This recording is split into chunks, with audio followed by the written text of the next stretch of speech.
প্রতিদিনের মতো আজকেও আমাদের অনলাইন সিরিজের ক্লাস শুরু হচ্ছে। একটু টেকনিক্যাল কারণে আমাদের স্টার্ট করতে একটু লেট হয়ে গেছে। তো আজকে আমাদের ক্লাস হবে পরিণতি ও সুশাসন প্রথম পত্রের উপর। তো মানবিকের যারা স্টুডেন্ট আছো তাদের জন্য একটা গুরুত্বপূর্ণ ক্লাস আজকেরটা।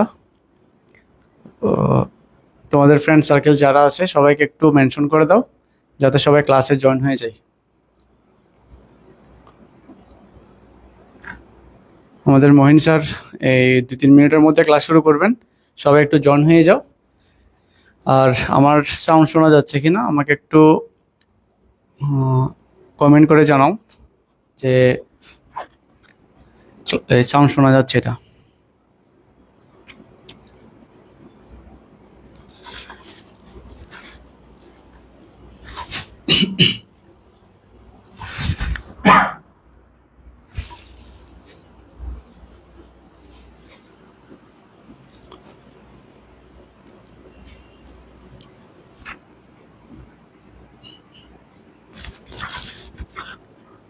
সাউন্ড কি ক্লিয়ার আছে আমার?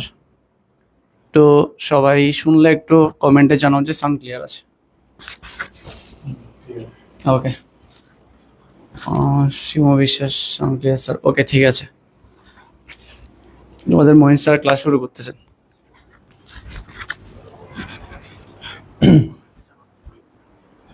সবাইকে শুভ সন্ধ্যা, আসসালামু আলাইকুম। আমি আপনাদের পৌরনীতি বিষয়ের আজকে তৃতীয় অধ্যায়ের উপর, প্রথম পত্রের তৃতীয় অধ্যায়ের উপর ক্লাস দিব। আমাকে সবাই একটু কমেন্ট করে জানাবেন আমার সাউন্ডটা কি ক্লিয়ারলি শোনা যাচ্ছে কিনা। আর আজকে এই ক্লাসটার মধ্যে 2টা প্রাইজ রয়েছে, আমি সেটা একটু পরে ঘোষণা করবো। আগে আপনারা আমাকে কমেন্ট করে বলবেন যে আমার সাউন্ডটা ক্লিয়ারলি শোনা যাচ্ছে কিনা। একটু কাইন্ডলি কমেন্ট করে জানাবেন আমার সাউন্ডটা ক্লিয়ারলি শোনা যাচ্ছে কিনা। ওকে, ক্লিয়ার শোনা যাচ্ছে, ঠিক আছে, ধন্যবাদ। যারা ক্লিয়ারলি শোনা যাচ্ছে বলছেন তাদেরকে ধন্যবাদ। আবার আজকের ক্লাসের মধ্যে 2টা প্রাইজ অ্যানাউন্সমেন্ট করতেছি। একটা হচ্ছে যিনি সর্বোচ্চ শেয়ার করবেন তিনি পাবেন একটা প্রাইজ, আর হচ্ছে পুরা ক্লাস যিনি করবেন ক্লাস শেষে একটা কোয়েশ্চেন দেওয়া হবে, সেই কোয়েশ্চেনের পুরা ক্লাসের উপর একটা কোয়েশ্চেন দেওয়া হবে, সেই কোয়েশ্চেনের যিনি আনসার দিতে পারবেন ওনাকে একটা প্রাইজ দেওয়া হবে। তাহলে আজকের ক্লাস হচ্ছে পুরা ক্লাস যিনি করবেন তিনি পুরা ক্লাস করার পর ক্লাস শেষে একটা কোয়েশ্চেন দেওয়া হবে, সেই কোয়েশ্চেনের যিনি আনসার দিতে পারবেন তিনি পাবেন একটা প্রাইজ, আর যিনি সর্বোচ্চ শেয়ার করবেন ইনি পাবেন একটা প্রাইজ। সো যিনি শেয়ার করার সাথে সাথে বলবেন, লিখে দিবেন কমেন্ট করে শেয়ার ডান। আমি পরবর্তী চেক করে যিনি সর্বোচ্চ শেয়ার করবেন উনিও প্রাইজ পাবেন। তাহলে আমি ক্লাসে চলে যাচ্ছি, ঠিক আছে, আমরা ক্লাসে চলে যাই। আমাদের আজকের ক্লাসটার আলোচনার বিষয় হচ্ছে যে দেখেন, প্রথমেই বলবো, দেখেন প্রথমে আলোচনার বিষয় হচ্ছে মূল্যবোধ। মূল্যবোধ জিনিসটা কি, ঠিক আছে, মূল্যবোধ জিনিসটা কি আমাকে আগে জানতে হবে, কারণ আমরা এখানে 2টা পার্ট নিয়ে আলোচনা, একটা হচ্ছে মূল্যবোধ আর একটা হচ্ছে কি আইন। এখন মূল্যবোধ জিনিসটা কি আমরা আগে জানতে হবে। দেখেন, মূল্যবোধ বলতে মানুষের চিন্তাধারা বা মনোভাবের উপর ভিত্তি করে যে আচরণ করে তাকে মূল্যবোধ বলে। অর্থাৎ একজন মানুষ তার চিন্তাধারা মানে কি, চিন্তাধারা কোত্থেকে আসে, আমাদের এই ব্রেইন থেকে আসে। অর্থাৎ একজন মানুষ যা ভাবনা ভাবে বা যা চিন্তা করে বা যা ধারণ করে সবগুলি হচ্ছে তার ব্রেইন থেকে আসে। অর্থাৎ মনোভাব বা চিন্তাধারা, অর্থাৎ মনোভাব জিনিসটা আসে ব্রেইন থেকে, চিন্তাধারা জিনিসটাও কোত্থেকে আসে, ব্রেইন থেকে আসে। অর্থাৎ তার ব্রেইন তাকে সিগন্যাল দেয় যে তুমি এই কাজটা করবা, তুমি এই কাজটা করবা না। অর্থাৎ বলতে চাচ্ছে যে তোমার জন্য এই কাজটা ভালো, তোমার জন্য এই কাজটা খারাপ। অর্থাৎ এই তার ব্রেইনের বা চিন্তা আসে হচ্ছে ব্রেইন থেকে। অর্থাৎ তার চিন্তা জিনিসটা ব্রেইন থেকে আসার পর যখন সে কাজটা সম্পাদন করবে বা পালন করবে বা তার সে জিনিসটা একদম কমপ্লিটলি যখন বাহ্যিকভাবে রূপ দিবে, তখন এটাকে আমরা এক কথায় বলি মূল্যবোধ। অর্থাৎ একজন মানুষ যখন চিন্তাধারা করার পর যখন সে বাহ্যিকভাবে সে আচরণগুলো করবে তখন তাকে আমরা বলি কি, মূল্যবোধ। তো এখন মূল্যবোধ জিনিসটা অনেক সময় ভালো হতে পারে, অনেক সময় খারাপও হতে পারে। অর্থাৎ তার ব্রেইনই তাকে ডিসাইড করবে সে তার চিন্তাধারা ঠিক ভালো নাকি খারাপ। এই চিন্তাধারার উপরেই ডিপেন্ড করে তার কি হয়, মূল্যবোধটা নির্ধারণ হয়। এবার আসেন মূল্যবোধ নিয়ে একজন বিখ্যাত সমাজবিজ্ঞানী অধ্যাপক লেখক স্টুয়ার্ট ডট মিল কি বলেছে দেখেন। স্টুয়ার্ট ডট মিল বলেছে যে নীতির সমষ্টি, নীতি মানে হচ্ছে আদর্শ, আদর্শ মানে হচ্ছে তার চিন্তাধারা থেকে তৈরি হয়। অর্থাৎ যার আদর্শ আসে অবশ্যই আদর্শ জিনিসটা হয় কোত্থেকে, চিন্তাধারা থেকে। অর্থাৎ তার চিন্তাধারা যদি ভালো হয় তাহলে তার আদর্শ হবে কি, ভালো। তার চিন্তাধারা যদি খারাপ হয় তার আদর্শ হবে কি, খারাপ। তো এখানে নীতির সমষ্টি বা যা ব্যক্তির সমাজের কাছ থেকে পেতে চায় এবং যা সমাজ ব্যক্তির কাছ থেকে লাভ করে। অর্থাৎ যে আচরণগুলো করে মানুষ চিন্তা ভাবনা করার পর সে আচরণগুলো যখন সমাজের জন্য ভালো হয় সেটাকে বলে কি, ভালো মূল্যবোধ। আর যখন সে সমাজের সাথে খারাপ আচরণ করলে সেটাকে বলে সমাজের জন্য কি, খারাপ মূল্যবোধ। এবার আসেন সেটা হচ্ছে সমাজ পেতে চায় ব্যক্তির কাছ থেকে। আবার যা সমাজ ব্যক্তির কাছ থেকে লাভ করে, যেমন সমাজের মধ্যে এমন এমন কিছু কাজ করা হয় যেগুলো হচ্ছে সমাজের ব্যক্তির কারণে সমাজটা অনেক উন্নত হয়। যেমন ভালো ভালো রাস্তাঘাট নির্মাণ করে কোনো কোনো ব্যক্তির মাধ্যমে বা ব্যক্তির অর্থায়নে। আবার অনেক অনেক ব্যক্তির অর্থায়নে সামাজিক প্রতিষ্ঠান, ধর্মীয় প্রতিষ্ঠান, শিক্ষা প্রতিষ্ঠান তৈরি হয়। এগুলি হচ্ছে সমাজ কার থেকে লাভ করছে, এগুলো হচ্ছে সমাজ ব্যক্তির কাছ থেকে লাভ করছে। আর ব্যক্তি সমাজ থেকে যে জিনিসটা লাভ করছে একটু আগে বলছি, অর্থাৎ যদি সমাজ ভালো হয় ব্যক্তি যা শিখবে সেগুলো হচ্ছে ভালো ভালো, আর যদি সমাজ খারাপ হয় ব্যক্তি যা শিখবে তা হচ্ছে কি, খারাপ। অর্থাৎ সমাজের উপরেও ব্যক্তিত্ব বা মূল্যবোধ কি হয়, নির্ধারণ হয়। অর্থাৎ সে যদি ভালো কিছু শিখে তার সমাজ হচ্ছে ভালো, আর যদি খারাপ কিছু শিখে সেটা হচ্ছে খারাপ। এটা বলেছে কে, লেখক অধ্যাপক স্টুয়ার্ট ডট মিল। অর্থাৎ তিনি বলতে চাচ্ছে যে সমাজে যখন বসবাস করবে কোনো ব্যক্তি সমাজ থেকে অনেক কিছু শিখবে, আবার পাশাপাশি সে সমাজকে অনেক কিছু দিবে। অর্থাৎ সমাজে যে ভালো ভালো কর্মকাণ্ডগুলো করা হয় এগুলি হচ্ছে তার মূল্যবোধ ভালো হওয়ার কারণে করা হয়। আবার সমাজের মধ্যে খারাপ মূল্যবোধ হলো মানুষ আছে, যেমন সমাজে অনেকে ক্রাইম করে, অর্থাৎ খুন করে, চুরি করে, ডাকাতি করে। এগুলো হচ্ছে যে সমাজ ব্যক্তির কাছ থেকে পাচ্ছে না, এগুলো হচ্ছে কি তার খারাপ মূল্যবোধ। আর যে সমাজের মধ্যে ভালো ভালো কিছু হয় সেগুলো হচ্ছে ব্যক্তি যখন লাভ করে তাহলে ভালো মূল্যবোধ সমাজ থেকে সে লাভ করছে।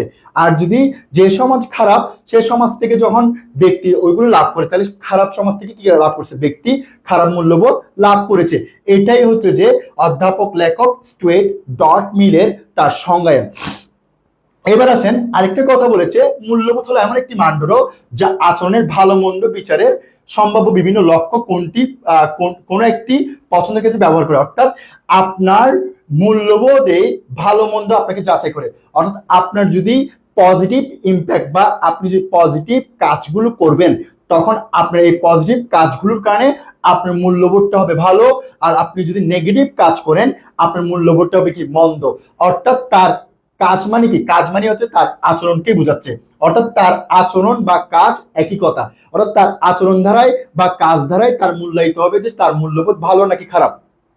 এবার আপনাদের কাছে আমার একটা প্রশ্ন, যে যদি কোনো মানুষ যদি একটা অ্যাক্সিডেন্ট হয়েছে, এখন যদি সে অ্যাক্সিডেন্ট করা মানুষটাকে যখন সে যখন ধরে হসপিটালে নিয়ে যাবে তখন তার মূল্যবোধটা কি ভালো হবে নাকি খারাপ হবে? আপনি একটু কাইন্ডলি আমাকে কমেন্ট করে জানাবেন এটার উত্তরটা কি হবে। যে কোনো একজন ব্যক্তি যদি রাস্তায় পড়ে থাকে অ্যাক্সিডেন্টওয়ালা মানুষকে হসপিটালে নিয়ে যায় তখন তার মূল্যবোধটা ভালো হবে নাকি খারাপ হবে, আমাকে একটু কাইন্ডলি কমেন্ট করে জানাবেন।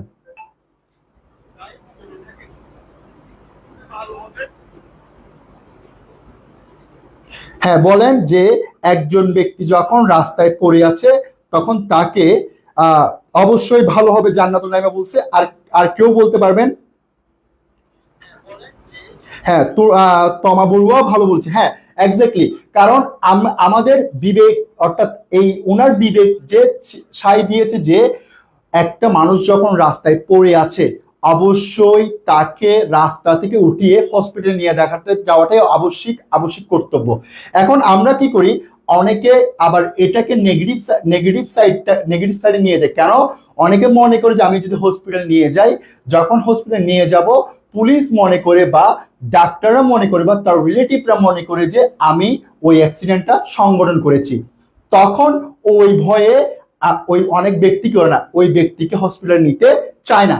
কিন্তু যদি কোনো ব্যক্তি নিয়ে যায় তখন তার সে ব্যক্তিটাই হচ্ছে ভালো মূল্যবোধওয়ালা মানুষ। আরেকটা এক্সাম্পল দিই, কোনো একটা রাস্তার মধ্যে মানুষ পারাপার হওয়ার একটা রাস্তা আছে, এখন হুট করে ওই রাস্তাটা বৃষ্টির কারণে ভেঙে গিয়েছে। এখন একজন জনপ্রতিনিধি আছে যিনি সবসময় আসা যাওয়া করে। এখন আসা যাওয়া করার সময় তিনিও দেখলেন যে রাস্তাটা ভাঙা। এখন তিনি কি করছে, তার জন্য তিনি আরেকটা রাস্তা করলেন। এখন ওই রাস্তাটা করলেন না, তাহলে তার মূল্যবোধটা কি হচ্ছে, খারাপ হচ্ছে। কারণ তিনি দেখার পরেও, জনগণের দুঃখ দুর্দশা দেখার পরেও তিনি তার বিকল্প রাস্তায় ঠিক করলেন, কিন্তু তিনি যে জনগণ যেটা রেগুলার আসা যাওয়া করে পানির কারণে ভেঙে গেছে, তখন তিনি যখন করেন নাই, তাহলে এটা হচ্ছে কি, তার মূল্যবোধটা প্রকাশ পেয়েছে, সে কি খারাপ মূল্যবোধওয়ালা মানুষ। অর্থাৎ একজন মানুষ তার কাজ, আচরণ। এখন দেখেন, আমরা কথায় কথায় বন্ধু বান্ধবকে হাত তুলি, এই হাত তোলাটা হচ্ছে আমাদের কি খারাপ মূল্যবোধের অংশ। এখন আমরা কথায় কথায় বন্ধুকে বিভিন্ন রকমের কথাবার্তা বলি, এগুলি হচ্ছে খারাপ মূল্যবোধের অংশ। তাহলে ভালো মূল্যবোধ কি, কোন একটা বন্ধু বিপদে পড়ছে তাকে তাকে সাহায্যে এগিয়ে আসা, এটা হচ্ছে ভালো মূল্যবোধের অংশ। অর্থাৎ আমরা অ্যাজ স্টুডেন্ট হিসেবে আমাদের মূল্যবোধটা হবে কি, বিপদে এগিয়ে আসা, মানুষকে সাহায্য করা, কেউ যদি কোনো কিছু না পারে বা না বুঝে তাকে বুঝিয়ে দেয়া, এটাই হচ্ছে আমাদের ভালো মূল্যবোধের পরিচয়। দেখেন, আমরা অনেকেই কি করি, পরীক্ষার সময় নিজে নিজে নিজে পারি, কিন্তু অন্য বন্ধু পারতেছে না বা পরীক্ষার আগে বুঝতে চাচ্ছে, এখন আমরা কি করি, বুঝাই দিই না। এটা কিন্তু ভালো মূল্যবোধওয়ালার মানুষ নয়।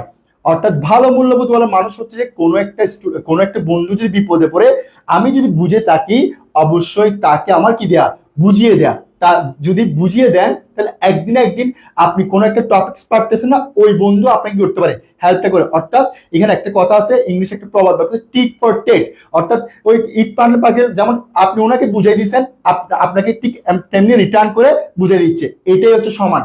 তো আপনি যদি না করেন, তাহলে উনিও বলবে যে সে আমাকে করে নাই, তাহলে আমি কেন করব। তো এটাই হচ্ছে কথা। ভালো মূল্যবোধ হচ্ছে যে মানুষের সেবা করা, অর্থাৎ ভালো কাজগুলোকে বলা হয় ভালো মূল্যবোধ, খারাপ কাজগুলোকে বলা হয় খারাপ মূল্যবোধ। এই স্লাইডটা কি বুঝছেন কিনা আমাকে একটু কমেন্ট করে জানান।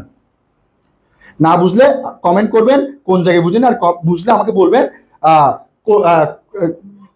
ডান লিখবেন বুঝলে।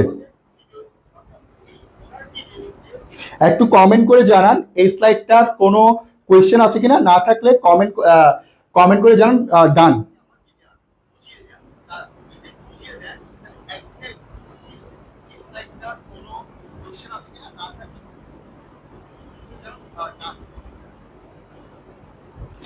ওকে, একজন জান্নাতুল নাইমা বলছে ডান, ঠিক আছে। তাহলে আর কেউ বলেন একটু যে এই স্লাইডে কোনো প্রবলেম নেই, তাহলে আমি পরের স্লাইডেই যাচ্ছি।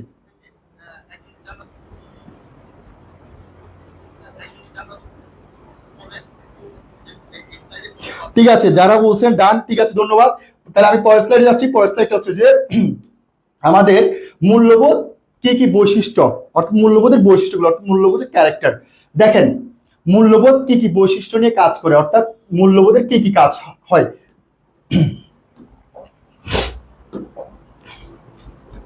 দেখেন, প্রথমে হচ্ছে যে মূল্যবোধ হচ্ছে পরিবর্তনশীলতা একটা জিনিস। পরিবর্তনশীলতা মানে হচ্ছে যে আপনি যখন আচরণগুলো করবেন, দেখেন আমাদের বয়সটা হচ্ছে অনেক ভাগে বিভক্ত করে, যেমন ছোট কাল,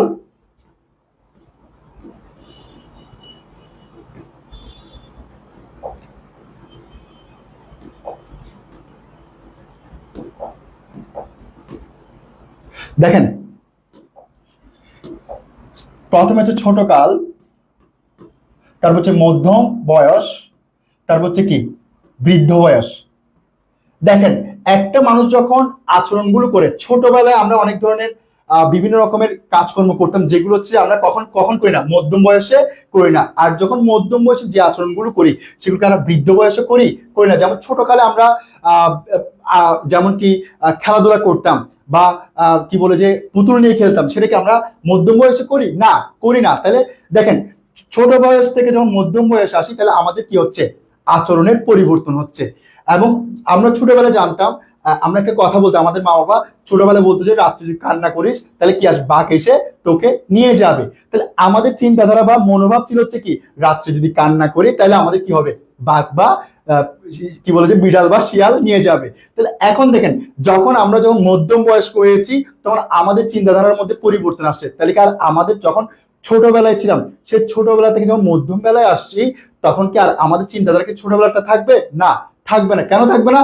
তখন আমি বুঝতে শিখেছি যে পৃথিবীটা কিরকম, পৃথিবীর সাথে কিভাবে চলতে হয়, কিভাবে পৃথিবীর সাথে চলার জন্য কি কি প্রয়োজন আছে। যখন আমি মধ্যম বয়স হই তখন পৃথিবীর সাথে কি কি জিনিসটা আমার জন্য অবশ্যই প্রয়োজনীয়, কি কি জিনিসটা প্রয়োজনীয় না, এবং কোন জিনিসটা করলে আমার জন্য ভালো হবে, কোন জিনিসটা করলে আমার খারাপ হবে, সেই জিনিসটা আমরা কি করতে পারি, বুঝতে পারি। এটাই হচ্ছে যে দেখেন, তাহলে ছোট বয়সের চিন্তা ভাবনা ছিল আমাদেরকেও বলছিলাম যে বাঘ নিয়ে যাবে, শিয়াল নিয়ে যাবে, বা কি বিড়ালে নিয়ে যাবে। যখন আমি মধ্যম বয়স্ক হয়েছি তখন আমি বুঝতে পারছি যে পৃথিবীর জগতের মধ্যে চলতে গেলে আমাকে অবশ্যই এমন কাজ করতে হবে যে কাজগুলো সমাজ রাষ্ট্র কি করবে, অ্যাকসেপ্ট করবে। তাহলে আমার কাজের মাধ্যমে আমার কি হচ্ছে, নিজেকে পরিচয় বা নিজের চিন্তাধারাগুলো প্রকাশ পাচ্ছে। তাহলে এখন দেখেন, মধ্যম বয়সের আর চিন্তা ভাবনা ছোট বয়সের চিন্তা ভাবনা কি এক? না, এক না। ছোট বয়সের চিন্তা ভাবনা ছিল হচ্ছে আমার হচ্ছে কি একটা ভয় ভীতি কাজ করতো। এখন মধ্যম বয়সে এসে আমার চিন্তা ভাবনা হচ্ছে কি আমার কর্মের মাধ্যমে আমার কি হচ্ছে, আমার নিজের পরিচয়টা পাওয়া যাচ্ছে। এরপর যখন বৃদ্ধকাল হবে তখন আমি চিন্তা করব কিভাবে দুইটা খেয়ে দিয়ে কিভাবে আমার জীবনটা কি করতে পারি, অতিবাহিত করে আমি যাতে আল্লাহর বা স্রষ্টার কাছে যেতে পারি।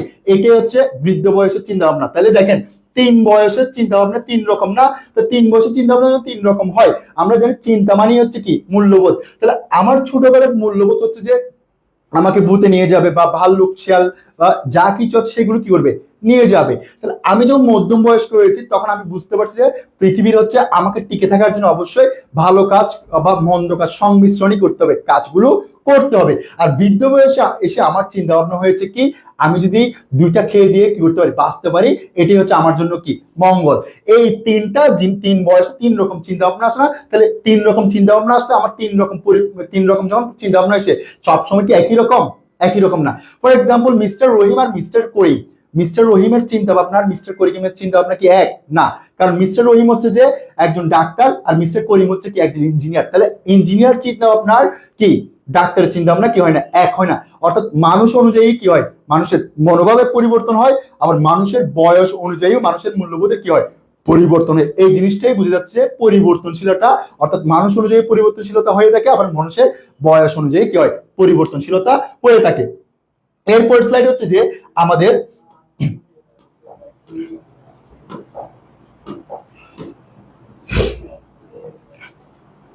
এরপর দেখেন আমাদের পার্সোনাল হচ্ছে বিভিন্নতা। অর্থাৎ বিভিন্নতা মানে হচ্ছে যে মানুষ অনুযায়ী মানুষের কি হয়, ভিন্নতা হয়। যেমন দেখেন, আমি এক্সাম্পল হচ্ছে ধনী, মধ্যবিত্ত, আরেকটা হচ্ছে যে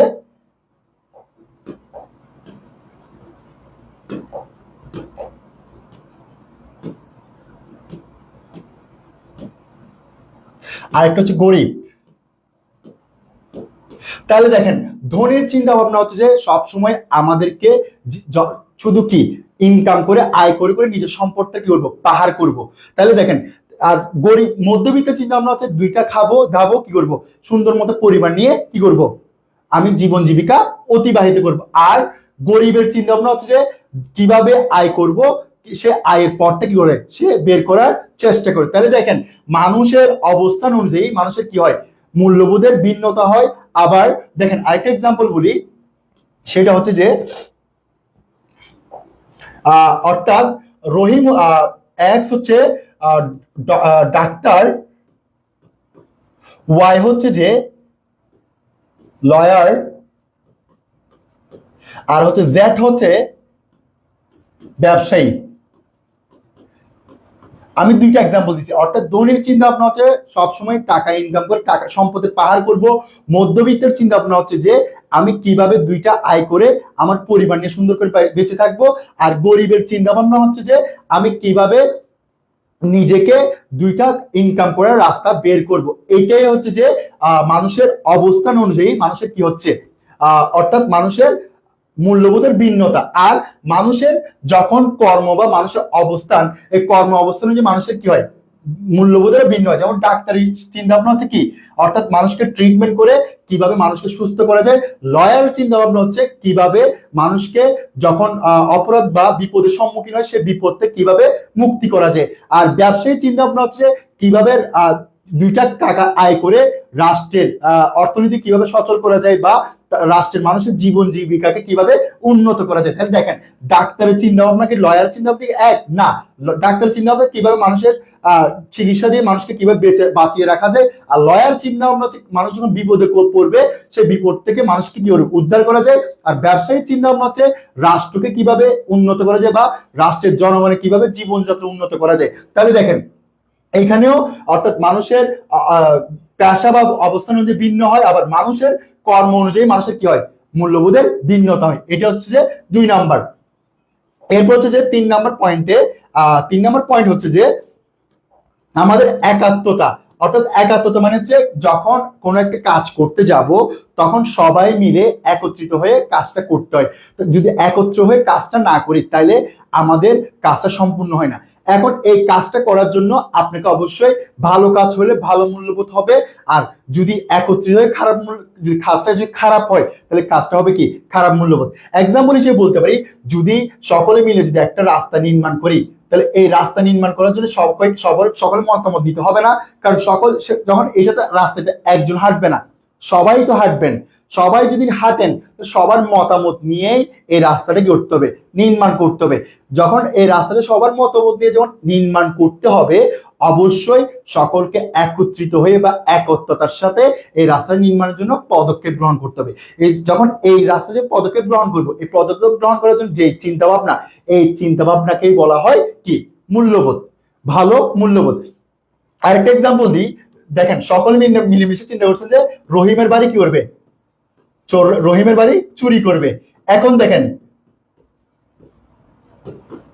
বাড়ি চুরি করা, তাহলে দেখেন আপনি একাত্মতা হয়েছেন যে কি রহিমের বাড়ি চুরি করবেন। তাহলে সবাই মতামত দিচ্ছেন না, কারণ একটা চুরি করতে একার পক্ষে অনেক সময় সম্ভব হয় না। কারণ একটা বাড়ি যখন চুরি করবেন তো সমন্বিতভাবে চুরি করবেন। সমন্বিতভাবে যখন চুরি করবেন, চুরি করার ক্ষেত্রে অবশ্যই আপনাকে প্ল্যানটা করছেন না, প্ল্যানটা করার পর সবাই একত্রে মূল্যবোধ করছেন যে কি আমরা আজকে রাত্রে রহিমের বাড়িটা কি করবো, চুরি করব, চুরি করে যা পাবো তা আমরা সমানভাবে বন্টন করব। তাহলে সবার মূল্যবোধ একই হয়েছে বিধায় আজকে রাত্রে আপনি কি করতে পারতেছেন, রহিমের বাড়িটা চুরি করতে পারতেছেন। তাহলে দেখেন আমি একটা ভালো মূল্যবোধের উদাহরণ দিছি, আর একটা হচ্ছে কি খারাপ মূল্যবোধের উদাহরণ দিছি। অর্থাৎ অনেক সময় আপনার মূল্যবোধ গুলো যখন নির্ধারণ করতে হয় তখন সকলকে একত্রিত হইতে হয়। যেমন আমি এক্সাম্পল, ভালো মূল্যবোধ এক্সাম্পল, রাস্তা নির্মাণ করা অথবা শিক্ষা প্রতিষ্ঠান নির্মাণ করা অথবা বিভিন্ন রকমের কি ধর্মীয় প্রতিষ্ঠান নির্মাণ করা অথবা বিভিন্ন রকমের ভালো ভালো কাজ যেগুলো হচ্ছে জনগণের স্বার্থে উন্নত হবে, এরকম কাজের ক্ষেত্রে অবশ্যই জনগণকে একই রকম মনোভাব বা একই রকম চিন্তা ভাবনা যখন তৈরি করবে, এই একই রকম মনোভাব যখন তৈরি করার জন্য সবাইকে একত্রিত হওয়া, এই একত্রিত হওয়াই হচ্ছে একাত্মতা। এটা হচ্ছে ভালো কাজের দিকে। যেমন আপনারা আরেকটা এক্সাম্পল দিই, চুরির কথা তো বলছি, আরেকটা এক্সাম্পল দিলাম যে আজকে সবাই একত্রিত প্ল্যানিং করছেন যে কিভাবে মিস্টার ওয়াই কে মারা যায়। মারার জন্য সবাই প্ল্যানিং করছেন, প্ল্যানিং করার পর সবাই একমত হয়েছেন। কারণ আপনারা প্ল্যানিং কিরকম করছেন, মিস্টার ওয়াই হচ্ছে যে এমন এক জায়গায় আসে তাকে পাওয়াটা অনেক মুশকিল, তখন এক একজনকে এক এক জায়গায় সেট করে প্ল্যানিং মাফিক ওনাকে যখন মারার জন্য প্ল্যানিং করছেন তাহলে সবাই একমত হয়েছেন না। একমত হওয়ার পর ওনাকে কি করছেন, মারার জন্য চিন্তা ভাবনাটা তৈরি করেছেন। এই চিন্তা ভাবনা তৈরি করাই হচ্ছে যে মূলত হচ্ছে একত্রিত ভাবে, সেটাই হচ্ছে কি একাত্মতা। এবার আসেন 3 নাম্বার পয়েন্টটা হচ্ছে যে সামাজিক নৈতিকতা। সামাজিক নৈতিকতা মানে হচ্ছে যে আপনাকে যদি সমাজ থেকে যদি আপনি যখন ভালো কাজগুলো শিখবেন তাহলে আপনার সামাজিক নৈতিকতা হচ্ছে কি ভালো। আর আপনি যখন সমাজ থেকে খারাপ কাজগুলো শিখবেন অর্থাৎ ভালো, আর যখন খারাপগুলো শিখবেন তখন আপনার নৈতিকতা হবে কি খারাপ। অর্থাৎ সমাজ থেকে আপনার নৈতিকতা যখন নির্ধারণ হবে তখন আপনি যখন ভালো কাজগুলো, যেমন সমাজ থেকে আপনি শিখছেন যে কিভাবে বড়দেরকে দেখে সালাম দিতে হয়, বড়দেরকে দেখলে পাশ কেটে চলে যেতে, এটাই হচ্ছে কি আপনি সমাজ থেকে শিখছেন বিধায় আপনার মূল্যবোধ হয়েছে কি ভালো, কারণ আপনার সমাজ থেকে ভালো নৈতিকতাটা শিখছেন। এখন আপনি সমাজ থেকে শিখছেন যে কিভাবে বড়দেরকে দেখলে সুন্দর করে হাত তুলায় শার্ট খুলে হাঁটতে হয়, এটা হচ্ছে কি আপনি সমাজ থেকে দেখছেন বিধায় শিখছেন বিধায় এটা হচ্ছে কি আপনার মূল্যবোধ হচ্ছে কি খারাপ। তাহলে দেখেন, আপনার সমাজ থেকে মানুষ হচ্ছে যখন বড় হয়, পরিবার থেকে শেখার পর তখন সে সমাজ যখন মেলামেশা করে, সে সমাজ থেকে যখন যা যা দেখবে তা তা সে নিজে আয়ত্ত করে, আয়ত্ত করার পর সে যখন বাইরের পরিবেশে যাবে তখন ওই সমাজ থেকে শেখা জিনিসগুলো বাইরের মধ্যে করে, বাইরের মধ্যে সেগুলোকে বলে যে কি পরিচালনা করে বা কাজগুলো চালায় বা নিজের প্রদর্শন করে। এই প্রদর্শন করাই হচ্ছে যে তার নৈতিকতাটা নির্ধারণ হয়, যে সে যদি ভালো কাজগুলো ভালো ভালো কিছু প্রদর্শন করে সমাজ থেকে শিখে, সেটা হচ্ছে ভালো নৈতিকতা। আর যদি খারাপ কাজ শিকার পর যদি খারাপগুলো যদি সমাজের বাইরে প্রদর্শন করে, সেটা হচ্ছে কি খারাপ। এটাই হচ্ছে সামাজিক নৈতিকতা। 3 নাম্বার হচ্ছে সামাজিক মানদণ্ড। সামাজিক মানদণ্ড জিনিসটা কি দেখেন, অর্থাৎ সমাজ থেকে সে তার সমাজের মানদণ্ড নির্ধারিত হয়, সে কি ভালো নাকি খারাপ। অর্থাৎ সে ভালো হলে সমাজের মানদণ্ড হবে কি ভালো, আর যদি খারাপ হয় সমাজের মানদণ্ড হবে কি খারাপ। অর্থাৎ সমাজের মানদণ্ড মানে কি সমাজটা কি ভালো নাকি খারাপ। সেই সমাজটা যদি ভালো হয় মানুষটার মূল্যবোধ হবে ভালো, আর যদি সমাজটা যদি খারাপ হয় মানুষটার মূল্যবোধ হবে খারাপ। এই সমাজের মানদণ্ডের উপরেই কি করে সমাজের এই মানুষের মূল্যবোধটা নির্ধারিত হয়। সমাজের মানদণ্ড ভালো হলে ভালো, আর যদি সমাজের মানদণ্ড খারাপ হলে তার মূল্যবোধ হচ্ছে খারাপ। আমি 5টা পয়েন্টের আলোচনা করেছি। 5টা পয়েন্টের মধ্যে যদি কারো কোনো কোয়েশ্চেন থাকে একটু বলেন, বুঝে থাকলে তাহলে আমাকে দয়া করে বলুন বুঝছি। একটু কাইন্ডলি কমেন্ট করে জানান। যদি কোনোটা না বুঝে থাকেন একটু কমেন্ট করে বলুন বুঝি নাই, আর যদি বুঝে থাকেন বলবেন যে বুঝছি।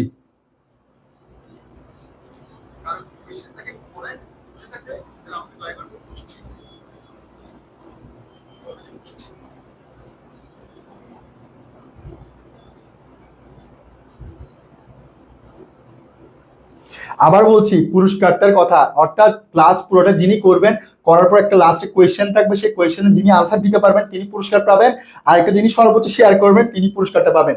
সো আমি 5টা যে বললাম, 5টার মধ্যে কারো কোয়েশ্চেন থাকলে কোয়েশ্চেন করেন, আর না থাকলে বলেন যে বুঝছি।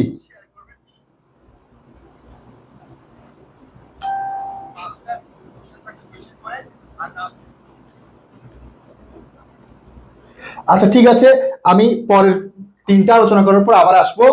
দেখেন, পরের তিনটার মধ্যে একটা হচ্ছে যে যোগসূত্র বা সেতুবন্ধন।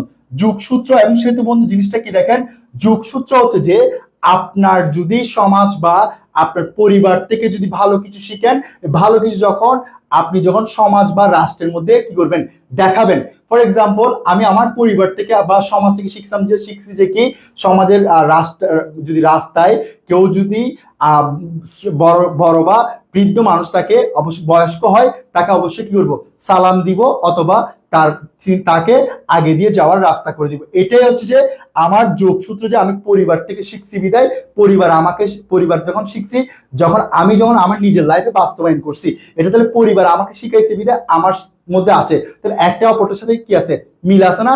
যদি একটা অপরের সাথে মিল যখন আছে, এই মিল থাকাকে বলা হয় যোগসূত্র। আর যোগসূত্র যে কথা, সেতুবন্ধন সেতুবন্ধন মানে হচ্ছে একটার সাথে একটা কি থাকা, সম্পর্ক থাকা। এরপর আমি আরেকটা জিনিস শিখলাম পরিবার থেকে, যে পরিবারে যদি কি বলে যে যখন রাস্তায় হাঁটতে হয় ডান পাশে হাঁটবো, এবং ডান পাশে হাঁটার পর এবং সামনে দিয়ে হাঁটবো, রাস্তার সামনে দিয়ে দেখে দেখে হাঁটবো।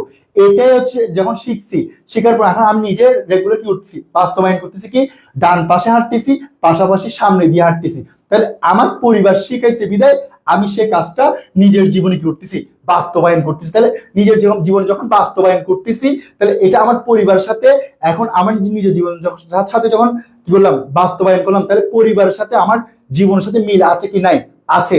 যার কারণে এই মিল থাকা, অর্থাৎ কোন একটা কর্মকাণ্ড যদি পূর্বে হয়ে থাকে, পূর্বে হওয়ার পর বর্তমানে যদি চলমান থাকে, পূর্বের সাথে যদি একই রকম হয় বা একই রকম ভাবে চলমান থাকে, তখন তাকে বলা হয় যোগসূত্র বা সেতুবন্ধন। তাহলে আমাকে আমার পরিবার শিখেছে ছোটবেলায়, আমি এখনো করতেছি, তাহলে এটা পরিবারের সাথে আমার পরিবারের কার্যক্রমের সাথে আমার কার্যক্রম মিল আছে না। এই একই রকম মিল থাকাকে বলা হয় যোগসূত্র বা সেতুবন্ধন। কথা ক্লিয়ার। এরপর হচ্ছে যে পরিবর্তনশীলতা হয়তো বা 2বার আসছে, এটা হচ্ছে একই, প্রথম পয়েন্ট আর দ্বিতীয় পয়েন্ট একই। এরপর হচ্ছে নাগরিক চেতনা জিনিসটা কি, অর্থাৎ আপনাকে যখন আপনার মূল্যবোধ যদি ভালো হয়, আপনি একজন সচেতন নাগরিক হবেন, কারণ আপনি কখনো চাইবেন না যে খারাপ কাজের দিকে ধাবিত হতে। আর আপনার যদি মূল্যবোধ খারাপ হয়, আপনি চিন্তা ভাবনা করবেন যে কি আপনি আপনি সচেতন নাগরিক হওয়ার আপনার চিন্তা ভাবনা আসবেই না। কেন আসবে না? কারণ আপনার মধ্যে রাষ্ট্র সম্বন্ধে চিন্তাধারা নাই, সমাজ সম্বন্ধে চিন্তা ভাবনা নাই। আপনি যে সমাজ কিরকম হবে, সমাজের কর্মকাণ্ড কিভাবে করতে হবে, রাষ্ট্রটা কিরকম ভাবে চলতেছে, বা রাষ্ট্রের জন্য আপনার কর্মকাণ্ড কিভাবে করতে হবে, এই সকল কিছু সম্বন্ধে আপনার কি নাই, ধারণা নাই। তখন আপনার মূল্যবোধটা খারাপ হওয়ার কারণে। আর যদি মূল্যবোধ যদি ভালো হয়, এই মূল্যবোধ ভালো হওয়ার কারণে তার চিন্তাধারা হয় কি ভালো, অর্থাৎ নাগরিক চেতনার মাধ্যমে, অর্থাৎ আসে যদি সচেতন নাগরিক হয় তার মূল্যবোধ হবে ভালো। আর যদি নাগরিক যদি চেতনা যদি খারাপ হয়, তার মূল্যবোধ হবে কি খারাপ। অর্থাৎ তার চিন্তা ভাবনার উপরে পজিটিভ চিন্তা ভাবনা, অর্থাৎ রাষ্ট্রের জন্য বা সমাজের জন্য পজিটিভ চিন্তা হলে তার মূল্যবোধ হবে পজিটিভ। আর যে সমাজ ও রাষ্ট্রের জন্য নেগেটিভ চিন্তা ভাবনা হয়, তার মূল্যবোধ হবে নেগেটিভ। এই 7টা পয়েন্ট নিয়ে কারো কোনো কোয়েশ্চেন থাকলে অবশ্যই কোয়েশ্চেন করেন, আমাকে বলেন। জাস্ট 1 মিনিট সময়।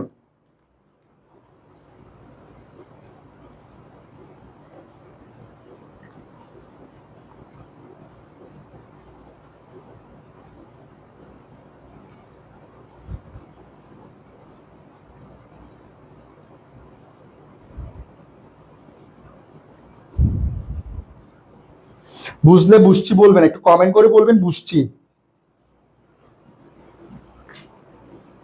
বুঝলে বুঝছি বলবেন, সবাই একটু কমেন্ট করে বলেন যে বুঝলে বুঝছি।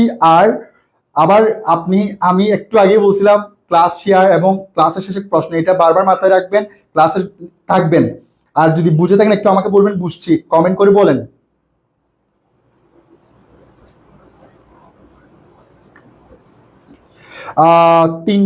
কি বলেছেন? 4 নাম্বারটা, 4 নাম্বারটা হচ্ছে যে সামাজিক নৈতিকতা, অর্থাৎ 4 নাম্বার জিনিসটা হচ্ছে যে আপনার সমাজের মধ্যে যখন আপনি কর্মকাণ্ড করবেন, তাইলে আপনি সমাজের থেকে শিখছেন বিদায় আপনার নৈতিক, সমাজ আপনাকে ভালো কিছু শিখেছে বিদায় আপনার মূল্যবোধ হয়েছে কি ভালো। আর যদি সমাজ যদি আপনাকে খারাপ, আপনি যদি খারাপ কর্মকাণ্ডগুলো করেন, তাহলে আপনি সমাজ থেকে শিখছেন যে বিদায় আপনার সামাজিক নৈতিকতা হয়েছে কি খারাপ। ফর এক্সাম্পল, একজন মানুষ রাস্তার মধ্যে পার হয়ে যাচ্ছে, অন্ধ মানুষ, তাকে পার করে দেয়া, এটা আপনাকে সমাজ শিখিয়েছে বিদায় আপনার ভালো নৈতিকতা আছে বিদায় আপনি করছেন, মানুষটাকে পার করে দিয়েছেন। আরেকটা মানুষ হাঁটতে পারতেছে না, আপনি যখন ওনাকে ধরে দেখার পরেও আপনি ধরেন নাই, ওনাকে ধরেন নাই, তাহলে এখন আপনার সমাজ থেকে আপনি ওই ভালো নৈতিকতা শিখেন না বিদায় আপনি ওই কাজটা করেন নাই। তাহলে আপনার ওই নৈতিকতা না থাকার কারণে আপনার সামাজিক নৈতিকতা হচ্ছে কি খারাপ, এবং আপনার মূল্যবোধও হচ্ছে কি খারাপ। আর আপনি যদি রাস্তা পার করে দিয়েছেন বিদায় আপনি সমাজ থেকে ভালো নৈতিকতা শিখছেন বিদায় আপনার মূল্যবোধ হয়েছে কি ভালো। অর্থাৎ সমাজ থেকে একজন মানুষের চিন্তা ভাবনা তৈরি হয়, চিন্তা ভাবনা তৈরি হওয়ার পর সে চিন্তা ভাবনা যখন নিজের জীবনে বাস্তবায়ন করে, তখন ভালো কাজ করলে সেই মূল্যবোধ হয় ভালো। আর যদি তার চিন্তা ভাবনা যদি খারাপ হয়, তার মূল্যবোধ হয় কি খারাপ, অর্থাৎ সমাজ থেকে শিকার পর। এরপর 5 নাম্বারটা হচ্ছে যে 5 নাম্বারটা হচ্ছে সামাজিক মানদণ্ড। অর্থাৎ আপনি যদি সমাজ থেকে ভালো কিছু শিখেন, ভালো কিছু শিকার পর যখন সেগুলো আপনি যখন নিজের জীবনে বাস্তবায়ন করে বা নিজের কর্মকাণ্ডের মধ্যে দেখান, তখন আপনার সামাজিক মানদণ্ড হবে ভালো। আর আপনি যখন সমাজ থেকে শিকার পর আপনি যখন সমাজের বাইরে যখন কর্মকাণ্ডগুলো করবেন, তখন আপনার মানদণ্ড হবে কি খারাপ। তাহলে দেখেন, একটা এক্সাম্পল হিসেবে বলি, একজন মানুষকে দান করতে সেটা ছোটবেলা থেকে তার সমাজের মানুষ বিভিন্ন ধনী ব্যক্তিদের থেকে দেখছে, দেখার পর সেও দান করা শুরু করছে বাইরের মানুষকে, তাহলে তার সমাজের মানদণ্ড হবে তখন কি ভালো। কেন? কারণ সে শিখে আসছে এবং সমাজ থেকে দেখে আসছে, দেখা আসার পর যখন কাজটা করছে, তাহলে তার এই কাজের মাধ্যমে সমাজের মানদণ্ড নির্ধারণ হচ্ছে কি সে ভালো মানদণ্ডের কি সামাজিক মানদণ্ডের অংশ। আর একটা মানুষ দেখতে সবসময় কি করে মানুষ থেকে ঘুষ নেওয়া দেখছে, অর্থাৎ তার অনেক বড় বড় মানুষ কি করতো ঘুষ নিত, তখন সে দেখার পর তার নিজের জীবনেও সে ঘুষ নেওয়ার কর্মকাণ্ডগুলি করছে, পরিচালনা করছে, তখন তার মানদণ্ডটা হয়ে যাচ্ছে কি, তখন তার মানদণ্ড সামাজিক মানদণ্ড হচ্ছে কি খারাপ। কারণ সে সবসময় ঘুষ নিচ্ছে, কারণ সে সমাজ থেকে দেখে আসছে, সমাজ থেকে দেখে আসার পর তার নিজের জীবন যখন বাস্তবায়ন করছে, বাস্তবায়ন করার পর তখন তার মানদণ্ড হচ্ছে কি খারাপ। এরপর হচ্ছে যে 3 নাম্বারটা একাত্মতা, মানে হচ্ছে কোনো একটা জিনিস যখন করার ক্ষেত্রে অনেক সময় একত্রিত হইতে হয়। যেমন ইন্ডিভিজুয়াল কাজের ক্ষেত্রে তখন একাত্মতা লাগে না, যখন জনসাধারণ বা পাবলিক বা জনসাধারণ যখন কাজগুলো করবেন, তখন সবাইকে একক মনোভাব তৈরি করতে হয়। যখন একক মনোভাব ভালো কাজের জন্য হয়, তখন মূল্যবোধ হয় ভালো। যখন একক ভাব সকল মনোভাব যদি খারাপ হয় তখন মূল্যবোধ হয় খারাপ। যেমন আমি একটা কথা বলছিলাম, অর্থাৎ একটা রাস্তা, আমি একটু বলি ফর এক্সাম্পল বলি, নদীর ভাঙন দেখা দিছে, ভাঙন দেখা দেওয়ার পরও যখন সবাই দেখার পরও সবাই কি করে নাই, এটাকে মেরামত করে কাজ করে নাই। তাহলে মেরামত করে কাজ না করার কারণে উল্টা ওইখান থেকে মাটি কুড়ে কুড়ে ব্যবসা করা শুরু করছে। তাহলে সবাই একত্রিতভাবে করছে না, করার পর মানে একজন করে সবাই জনগণ মিলে করছে, তাহলে তাদের মূল্যবোধ হচ্ছে কি খারাপ। তো এখন একটা একটা একটা ব্রিজ ভেঙে গেছে, ব্রিজ ভাঙার পর সবাই একত্রিত হয়ে ডিসিশন নিচ্ছে যে কি আমরা ব্রিজটা নির্মাণ করার জন্য আমাদের যে জনপ্রতিনিধি আছে সে ওনার কাছে যাব, ওনার কাছে গিয়ে আমরা বলবো যে আমাদের ব্রিজটা মেরামত করা হোক বা আমাদের জন্য নতুন একটা ব্রিজ নির্মাণ করা হোক। তাহলে দেখেন এককভাবে হয়েছে না, অর্থাৎ সকল জনগণ সমন্বিতভাবে ডিসিশন নিয়ে ওই জনপ্রতিনিধির কাছে গেছে, জনপ্রতিনিধির কাছে যাওয়ার পর ওনারা কি সংস্কার বা নতুন একটা ব্রিজ চেয়েছে। তাহলে এখন দেখেন একত্রতার হওয়ার কারণে, ওনাদের ভালো মূল্যবোধ হওয়ার কারণে তাহলে সমাজ বা জনগণের কি হচ্ছে, ব্রিজটার কারণে উন্নয়ন হচ্ছে বা সমাজ এবং জনগণের কি হচ্ছে, মঙ্গল হচ্ছে। একটু আগে বলছি নদী ভাঙন দেখা দিয়েছে, এখন ভাঙন দেখার পরও অনেকে করছে ওখান থেকে মাটি উত্তোলন করা শুরু করছে একত্রিত ভাবে। তাহলে এখন একত্রিতভাবে যখন উত্তোলন করছে তাহলে তারা দেখার পরেও কাজটা করে নাই, উল্টা মাটি উত্তোলন করা শুরু করছে। একত্রিতভাবে যখন করছে তাহলে একত্রিতভাবে যখন করছে এই কাজটা হচ্ছে সকলের কি খারাপ মূল্যবোধের কারণে হয়েছে। যদি সকলে যদি একত্রিতভাবে যে মূল্যবোধ থাকতো যে নদী ভেঙে গিয়েছে, আমরা কি করি সকলে মিলে বেড়িবাঁধ তৈরি করার জন্য আমাদের যে কি বলে যে বন্যা প্রতিরোধের জন্য কৃষি মন্ত্রণালয়ে যাব, কৃষি মন্ত্রণালয়কে বলবো যে আমাদের কি করতে একটা বন্যা প্রতিরোধের জন্য বেড়িবাঁধ বা যা কিছু লাগে তা দেওয়ার জন্য। এই সকল কিছু করার জন্য অবশ্যই আমার একত্রিত হওয়ার চিন্তা ভাবনা, এটা ভালো হতে পারে খারাপও হতে পারে। এরপর হচ্ছে 8 নাম্বারটা হচ্ছে নাগরিক চেতনা। নাগরিক চেতনা মানে হচ্ছে আপনার চিন্তা ভাবনার উপর ডিপেন্ড করে, অর্থাৎ আপনার চিন্তা ভাবনায় নির্ধারণ করে যে আপনি কি ভালো মূল্যবোধের নাকি খারাপ মূল্যবোধের। অর্থাৎ আপনি যে সমাজের বা রাষ্ট্রের জন্য যদি ভালো কাজগুলো করেন তাহলে আপনার নাগরিক চেতনা হবে ভালো। ফর এক্সাম্পল আমি একটা এক্সাম্পল দিই, আপনি রাষ্ট্রের যে ট্যাক্স আছে সে ট্যাক্স যখন পরিশোধ করবেন নির্দিষ্ট সময়ে, আপনার নাগরিক চেতনা বা নাগরিক মূল্যবোধ হচ্ছে কি ভালো। আপনি আপনার যদি নির্দিষ্ট ট্যাক্স যদি নির্দিষ্ট সময় পরিশোধ না করেন বা নির্দিষ্ট সময় পে না করেন তাহলে আপনার মূল্যবোধ হচ্ছে কি খারাপ। অর্থাৎ আপনার নাগরিক চেতনার মাধ্যমে আপনার মূল্যবোধটা কি হচ্ছে নির্ধারণ হচ্ছে। যেমন আপনি যে রাষ্ট্রের যে নির্দিষ্ট সময় নির্দিষ্ট জায়গায় ময়লা ফেলা, আপনি নির্দিষ্ট ময়লা ফেললেন বা নির্দিষ্ট জায়গায় আপনাকে যে নির্দিষ্ট সরকারি যে জিনিসগুলো আছে সেগুলো ব্যবহার করলেন, যে ফিটা আছে সেই ফিটা পরিশোধ করলেন, তাহলে আপনার নাগরিক চেতনা হচ্ছে কি ভালো বা নাগরিক মূল্যবোধ হচ্ছে কি ভালো। আপনি যদি সরকারি সেবাগুলো গ্রহণ করার পর আপনি যদি ওই সেবার পরিপূর্ণ টাকা পরিশোধ না করেন তাহলে আপনার মূল্যবোধ হচ্ছে কি খারাপ। এখন কি বুঝতে পারছি? যদি বুঝে থাকেন একটু কাইন্ডলি কমেন্ট করে বলেন যে বুঝছি। তাহলে আমি পরের স্লাইডে যাচ্ছি।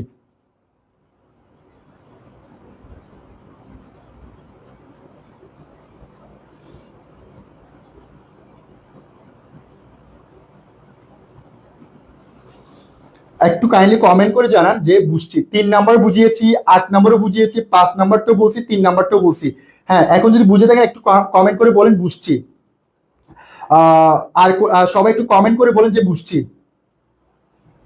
ঠিক আছে, এর পরের স্লাইড একটু সবাই ক্লাসে মনোযোগ দেন। ক্লাসের শেষে প্রশ্ন আছে, প্রশ্নের আনসার দিতে পারলে প্রাইজ থাকবে। সো ক্লাসে রেগুলার ভালো করে মনোযোগ দিয়ে ক্লাসটা করবেন, ক্লাস শেষের প্রশ্নটা আনসার দিবেন ইনশাআল্লাহ। এবার দেখেন মূল্যবোধ কোন কোন উপাদানের উপর ভিত্তি করে বা কোন কোন উপাদানের উপর কি হয় পরিচালিত হয়। দেখেন 1 নাম্বার হচ্ছে যে মূল্যবোধ নীতি বা নৈতিকতা, অর্থাৎ আপনার যদি নীতি ভালো হয় বা আপনার আদর্শ, নীতি মানে হচ্ছে আদর্শ আর নৈতিকতা মানে হচ্ছে আপনার চিন্তা ভাবনা, অর্থাৎ আপনার চিন্তা ভাবনা বা আপনার আদর্শ যদি ভালো হয় আপনার মূল্যবোধ হবে কি ভালো। আর আপনার নীতি বা আদর্শ যদি নীতি বা চিন্তা নীতি নৈতিকতা বা আদর্শ বা চিন্তা ভাবনা যদি খারাপ হয় আপনার মূল্যবোধ হবে কি খারাপ।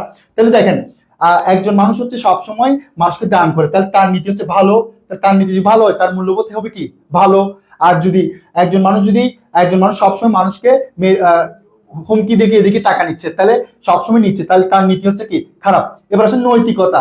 নৈতিকতা জিনিসটা হচ্ছে যে একটা মানুষ যখন তার কর্মকাণ্ডগুলো করবে, কর্মকাণ্ডগুলো করার পর মানুষ যখন তার পক্ষে বা বিপক্ষে সমালোচনা করবে, এই পক্ষে বা বিপক্ষে সমালোচনা করাকেই হচ্ছে কি নৈতিকতা। অর্থাৎ তার কর্মকাণ্ডটা আসছে কোত্থেকে, তার চিন্তা ভাবনা থেকে। চিন্তা ভাবনা মানে হচ্ছে কি মূল্যবোধ। অর্থাৎ এখানে বলতে যাচ্ছে যে তার কর্মকাণ্ড বা তার কাজ বা কর্মকাণ্ড বা তার আচরণের মাধ্যমে তার কি হয়, তার মূল্যবোধটা নির্ধারণ হয়। অর্থাৎ এখানেই বোঝা যাচ্ছে যে সে সবসময় যে কাজগুলো করবে বা তার বিভিন্ন রকমের যে কর্মকাণ্ডগুলো করবে, এই সকল কর্মকাণ্ডের মাধ্যমে তার নীতি বা নৈতিকতা নির্ধারণ হয়। এই নীতি বা নৈতিকতা নির্ধারণ হওয়ার পর তার মূল্যবোধটা পরিচয় পায়, সে কি ভালো মূল্যবোধ নাকি খারাপ মূল্যবোধ বলা মানুষ। এবার আসেন 2 নাম্বার। 2 নাম্বারে বলেছে যে আমাদেরকে সামাজিক ন্যায় বিচার। অর্থাৎ আপনার যখন মূল্যবোধ যদি ভালো হয়, আপনি যখন সমাজের মধ্যে ভালো ভালো কাজগুলো করবেন, অন্যায়কে প্রশ্রয় দিবেন না, ন্যায়কে প্রশ্রয় দিবেন, অন্যায়কে সবসময় পরিহার করবেন। যখন অন্যায়কে প্রশ্রয় বা ন্যায়ের পক্ষে কাজ করবেন, তখন আপনার সমাজে ন্যায় বিচার প্রতিষ্ঠা হবে, তখন আপনার মূল্যবোধ হবে কি ভালো। যখন অন্যায়কে প্রশ্রয় দিবেন বা অন্যায়ের পক্ষে কাজ করবেন, তখন আপনার সামাজিক ন্যায় বিচার হবে কি খারাপ। অর্থাৎ আপনার সমাজের জন্য যে কর্মকাণ্ডগুলো করবেন, এই কর্মকাণ্ডের পক্ষে ভালো কাজ হলে সেটা হচ্ছে সামাজিক ন্যায় বিচার ভালো। আর যদি আপনার সামাজিক কর্মকাণ্ড যদি আপনার সমাজের বিপক্ষে হয়, আপনার সামাজিক ন্যায় বিচার হচ্ছে কি খারাপ। যখন আপনার সামাজিক ন্যায় বিচার যখন ভালো হবে, আপনার মূল্যবোধ হবে কি ভালো। অর্থাৎ আপনাকে বলবে যে সমাজের জন্য ন্যায় বিচার প্রতিষ্ঠা করছে, এই মানুষের মূল্যবোধ হচ্ছে কি ভালো। আর যখন আপনি সমাজের মানুষের ন্যায় বিচার প্রতিষ্ঠা না করে উল্টো সমাজের মানুষের অন্যায় বিচার করছেন, তাহলে আপনাকে বলবো কি ওই মানুষের মূল্যবোধ হচ্ছে কি খারাপ, কারণ আপনি হচ্ছে কি ওই সমাজের বিপক্ষে কাজ করেছেন। অর্থাৎ আপনার মূল্যবোধটা প্রতিষ্ঠা হবে আপনার ভালো যদি বিচার, এখানে এক প্রকার বিচারের কথা আসছে। অর্থাৎ অন্যায়কারীকে অন্যায়কারী হিসেবে দেখা, আর যিনি নিরাপরাধীকে নিরাপরাধী হিসেবে দেখা। যখন আপনি নিরাপরাধীকে নিরাপরাধী হিসেবে দেখবেন, তাহলে আপনার সামাজিক ন্যায় বিচার হবে পজিটিভ বা মূল্যবোধ হবে পজিটিভ। আর যদি আপনি কি বলেছে অন্যায়কারীকে অন্যায়কারী তখন দেখবেন, সেটা হচ্ছে সামাজিক মূল্যবোধ হবে কি পজিটিভ। আর যদি অন্যায়কারীকে যদি আপনি যদি প্রশ্রয় দেন, যদি বলেন যে অপরাধ করে নাই, তখন আপনার সামাজিক মূল্যবোধ হবে কি নেগেটিভ, অর্থাৎ খারাপ। তো এই কথাই হচ্ছে যে অর্থাৎ আপনার কর্মকাণ্ডের মধ্যে সমাজের জন্য আপনি যখন কাজ করবেন, সেটা যে ভালো কাজ হয়, আপনার ন্যায় ভালো কাজ হলে সমাজ জনগণের পক্ষে সেটা ন্যায় বিচার হবে, আর বিপক্ষে সেটা হচ্ছে কি অন্যায় বিচার হবে। এরপর আসেন, এরপরে পয়েন্ট হচ্ছে যে স্বচ্ছতা বা জবাবদিহিতা। স্বচ্ছতা মানে হচ্ছে যে আপনি যখন সমাজের জন্য কর্মকাণ্ড করবেন, সেই কর্মকাণ্ড যদি সকলে জানতে পারে এবং সকলে দেখার পর আপনার কর্মকাণ্ডগুলো যখন বলবে যে এই মানুষটা ভালো কাজ করতেছে, এই মানুষটা সমাজের উন্নয়ন করতেছে, এই মানুষটা রাষ্ট্রের উন্নয়ন করতেছে, এই মানুষের কাজগুলো হচ্ছে কি সকলের কাছে গ্রহণযোগ্য, তাহলে যখন সবাই দেখছে, দেখার পর যখন সবাই মন্তব্য করছে, তাহলে আপনার এখানের মধ্যে কোনো ঝামেলা আছে নাই। কেন নাই? কারণ সবাই আপনাকে পজিটিভ মন্তব্য করছে। পজিটিভ মন্তব্য করাই হচ্ছে কি আপনার স্বচ্ছতা চলে আসে, কারণ এখানে কোনো কেউ নেগেটিভ মন্তব্য করার কোনো কি নেই, সুযোগ নেই। আর আপনি যখন জবাব দিতে মানে কি আপনি কোনো একটা কিছু করছেন, করার পর সেখানে যদি কোনো একটা ভুল থাকে, সেটা আপনাকে যখন জনগণকে অভিহিত করবেন, এই অভিহিত করার মাধ্যমে জনগণ যখন জানতে পারছে, তাহলে আপনার সাথে জনগণ একটা মুখোমুখি কথাবার্তা হয়েছে না, এই মুখোমুখি কথাবার্তা বলাই হচ্ছে কি জবাবদিহিতা। অর্থাৎ কোনো একটা কর্মকাণ্ড করতে গেলে, সেটা হোক ভালো সেটা হোক খারাপ, যখন জনগণ মুখোমুখি কথাবার্তা হবে বা জনগণ প্রশ্ন জানতে চাইবে বা সমস্যা জানতে চাইবে বা কারণ জানতে চাইবে, এই কারণ জানতে চাওয়া বা সমস্যা জানতে চাওয়া, এটাকে বলা হয় জবাবদিহিতা। যখন মানুষ আপনার কাজগুলো পজিটিভলি নিবে, যখন পজিটিভলি মন্তব্য করবে, এটাই হচ্ছে স্বচ্ছতা। আর আপনার কাজের সম্বন্ধে সমালোচনা হোক বা ভালো আলোচনা হোক যখন করবে, এটাকে বলে কি জবাবদিহিতা। যখন আপনার এই ভালো যদি স্বচ্ছতা, অর্থাৎ আপনাকে যদি ভালো মন্তব্য বা ভালো আলোচনা করে, তখন আপনার হবে কি মূল্যবোধ হবে ভালো। আর যদি আপনার কাজগুলো নিয়ে যখন বিভিন্ন রকম খারাপ মন্তব্য করবেন, তখন আপনার মূল্যবোধ হবে কি খারাপ। অর্থাৎ এখানে আপনার স্বচ্ছতার মাধ্যমে আপনার মূল্যবোধটা কি হয় নির্ধারণ হয়, যে আপনি মানুষের কর্মকাণ্ড একদম ফ্রেশ এবং কোনো খারাপ কিছু নেই, আপনি জনগণের সঠিকভাবে আপনি প্রশ্নের মানে জবাবদিহি করতে পারছেন, অর্থাৎ যা চাইছে জনগণ সেগুলো যখন ফিল আপ করতে পারছেন, তাহলে আপনার মূল্যবোধ হয়েছে ভালো। আর আপনি যখন জনগণ জানতে চাইছে, তখন আপনি যখন জনগণকে সেইভাবে জবাবদিহি করতে পারেন নাই এবং আপনার কাজগুলো নিয়ে যখন জনগণ মন্তব্য করা শুরু করছে, তাহলে আপনার কাজের মধ্যে কি রয়েছে, অস্বচ্ছতা রয়েছে। এটাই হচ্ছে অস্বচ্ছতা এবং জবাবদিহিতা। এবার আসেন আইনের শাসন। আপনি যখন আপনার নিজের কর্মকাণ্ডগুলো যদি রাষ্ট্রীয় আইন মেনে করেন বা রাষ্ট্রীয় আইন অনুযায়ী করেন, তখন আপনার মূল্যবোধ হবে কি ভালো। আর যদি আপনি আপনার কর্মকাণ্ডগুলো বা আপনার কার্যক্রমগুলো যদি রাষ্ট্রীয় আইনের বিরোধী করেন, তখন হবে কি আপনার মূল্যবোধ হবে খারাপ। অর্থাৎ রাষ্ট্রের আইনের শাসন অর্থাৎ আইনের নীতি অনুসারে আপনি যখন আপনার চিন্তা ভাবনা বা আপনার কর্মকাণ্ডগুলো পরিচালনা করবেন, তখন এই নির্ধারিত হবে যে কি আপনার মূল্যবোধ ভালো। আর যখন আপনি আপনার কাজ কর্মকাণ্ডগুলো যদি রাষ্ট্রীয় আইনের শাসনের বিরোধী করবেন, তখন আপনার মূল্যবোধ হবে কি খারাপ। অর্থাৎ আইনের শাসন অনুযায়ী একজন মানুষের কি হয় মূল্যবোধ নির্ধারিত। কারণ আপনাকে আপনার রাষ্ট্রীয় কর্মকাণ্ড করার ক্ষেত্রে বা সমাজের কর্মকাণ্ড করার ক্ষেত্রে অবশ্যই রাষ্ট্রীয় আইনকে মেনে চলতে হবে। কারণ আমাদের একটা কথা আছে, কেউ আইনের ঊর্ধ্বে নয়। সেটা হোক প্রধানমন্ত্রী, সেটা হোক রাষ্ট্রপতি, সেটা হোক রাষ্ট্রের গণ্যমান্য ব্যক্তি, সবাই হচ্ছে আইনের নিচে। আইন যা বলবে সেটা সবার থেকে মেনে চলতে হবে। তাহলে এখন দেখেন, আপনি যখন আইনকে মেনে চলছেন, আইনকে মেনে চলা মানে হচ্ছে আইনের শাসন কি করা প্রতিষ্ঠা করা। যখন আইনের শাসন প্রতিষ্ঠা করবেন, তখন আপনার মূল্যবোধ হবে ভালো। আর যদি আইনকে মেনে চলে আপনি আইনের শাসন প্রতিষ্ঠা না করে, আইনকে না মেনে আইনের শাসন প্রতিষ্ঠা না করে আপনি কর্মকাণ্ড করেন, তখন আপনার মূল্যবোধ হবে খারাপ। এবার আসেন নাগরিক সচেতনতা ও কর্তব্য। দেখেন কর্তব্য অর্থাৎ আপনি এজ এ সিটিজেন হিসেবে রাষ্ট্রের যতগুলো দায়িত্ব কর্তব্য আছে, সে দায়িত্ব কর্তব্য বা আপনার কর্মকাণ্ডগুলো যদি রাষ্ট্রের জন্য কি হয়, রাষ্ট্রের জন্য ভালো হয়, তাহলে আপনি ভালো কাজগুলো করলেন এবং এমন কাজগুলো করলেন যাতে রাষ্ট্রের যাতে কোনো কিছু ক্ষতি না হয়, এভাবেই কাজটা করলেন। তখন এই রাষ্ট্রের যখন ক্ষতি না হওয়ার জন্য এমন কাজ করাই হচ্ছে কি নাগরিক সচেতনতা। আর আপনি এমন কাজ করলেন যাতে রাষ্ট্রের কোনো স্থাপনা বলে কোনো কিছু ক্ষতি হয় না, এমন ভাবে রাষ্ট্রের সবকিছু ঠিক আছে এবং আপনার কাজগুলো সম্পাদন হয়েছে। তাহলে রাষ্ট্রের সকল কিছু ঠিক রাখাই হচ্ছে একজন নাগরিকের কি কর্তব্য। তাহলে আপনার মূল্যবোধ বা আচরণের মাধ্যমে আপনি প্রকাশ করলেন কি আপনি আপনার নিজের ভালো মূল্যবোধ প্রকাশ করলেন, পাশাপাশি আপনি রাষ্ট্রের জন্য যে আপনার মূল্যবোধ কর্তব্যবোধ আছে সেটাও প্রকাশ করলেন। ফর এক্সাম্পল, আপনি একটা কি করলেন ফ্যাক্টরি করলেন, ফ্যাক্টরি করার সময় ফ্যাক্টরিতে অনেক লোক নিয়োগ দিবেন। এখন অনেক লোক নিয়োগ দেওয়া মানে হচ্ছে কি আপনি মানুষের কি করছেন অর্থনৈতিক চাহিদা মেটাচ্ছেন। অর্থনৈতিক চাহিদা মেটানোর পর মানুষ কি করতে স্বাবলম্বী করছেন। তাহলে এক প্রকার আপনি ভালো মূল্যবোধওয়ালা মানুষ। এখন পাশে অনেকগুলো কি আছে, অনেকগুলো কি বলেছে অনেকগুলো সরকারি স্থাপনা আছে। এখন আপনি স্থাপনাগুলো যাতে ক্ষতি না হয় সেভাবে আপনি পদক্ষেপ গ্রহণ করছেন। তাহলে আপনি দেখেন এই স্থাপনাগুলো যখন রক্ষা করছেন, তাহলে আপনার এই স্থাপনা রক্ষা করার জন্য আপনাকে বলা হচ্ছে কি একজন নাগরিক কর্তব্যবোধওয়ালা মানুষ। কেন? কারণ আপনি আপনার ভালো মূল্যবোধ প্রকাশ করছেন, আবার রাষ্ট্রের প্রতি যে কর্তব্য আছে দায়িত্ব কর্তব্য আছে সেটাও প্রকাশ করলেন। আর নাগরিক সচেতন মানে হচ্ছে যে আপনার এই কাজটা করার ক্ষেত্রে অবশ্যই নাগরিক সচেতন হিসেবে রাষ্ট্রীয় স্থাপনাগুলি করতে হবে, রক্ষা করতে হবে যাতে কোনো ক্ষতি না হয়, যাতে সেদিকে মনোযোগ দিতে হবে। সেদিকে মনোযোগ দেওয়াই হচ্ছে কি নাগরিক সচেতনতা। এবং আপনি যাতে ওই স্থাপনাগুলো যাতে ঠিক থাকে সেটার জন্য আপনি যথাযথ পদক্ষেপ নিয়ে সেটাই হচ্ছে কি আপনার কর্তব্যবোধ। এটাই হচ্ছে যে নাগরিক সচেতনতা এবং কি কর্তব্যবোধ। এরপর হচ্ছে শৃঙ্খলাবোধ।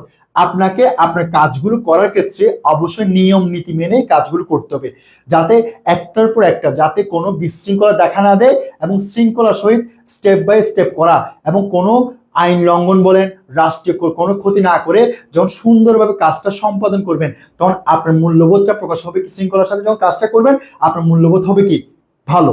আর আপনি কাজটা করতে গিয়ে রাষ্ট্রের অনেক ধরনের ক্ষতি করে ফেললেন, বিল্ডিং ভেঙে ফেললেন, রাস্তা খুঁড়ে ফেললেন, নদী নালা ভরাট করে ফেললেন বা নদী নালা এমন ভাবে ময়লা ফেললেন যেগুলো হচ্ছে নদী নালা সরকে গেছে, দূষণ হয়ে গেছে, তখন আপনার শৃঙ্খলাবোধ হয়ে গেছে কি খারাপ।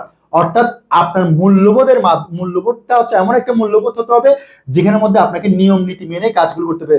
যখন নিয়ম নীতি মনে যখন কাজগুলো করবেন তখন আপনার নিয়ম নীতি মেনে চলার কাজগুলোকেই বলা হয় কি শৃঙ্খলাবোধ। আর যদি আপনি যদি নিয়ম নীতি মেনে কাজগুলো না করেন তখন আপনার মধ্যে উচ্ছৃঙ্খলাবোধ চলে আসবে। এরপর হচ্ছে যে সহনশীলতা মানে হচ্ছে আপনাকে এমন ভাবে কাজ করতে হবে একে অপরের প্রতি শ্রদ্ধাশীল হতে হবে। কিরকম? অর্থাৎ আপনাকে রাষ্ট্রের আইনকেও মেনে চলতে হবে, রাষ্ট্রের কর্মকর্তাকেও মেনে চলতে হবে এবং আপনার সাথে যারা আশেপাশে প্রতিবেশী আছে সবার সাথে কাজ করার ক্ষেত্রে অবশ্যই আপনাকে ভালো সম্পর্ক বা ভালো একটা রিলেশনশিপ বা ভালো একটা সম্পর্ক বা ভালো একটা কথাবার্তার মাধ্যমে যখন আপনি কাজগুলো করবেন তখন আপনাকে অবশ্যই সমাজের ওই মানুষগুলো বা রাষ্ট্র বলবে কি উনি হচ্ছে একজন ভালো মানুষ।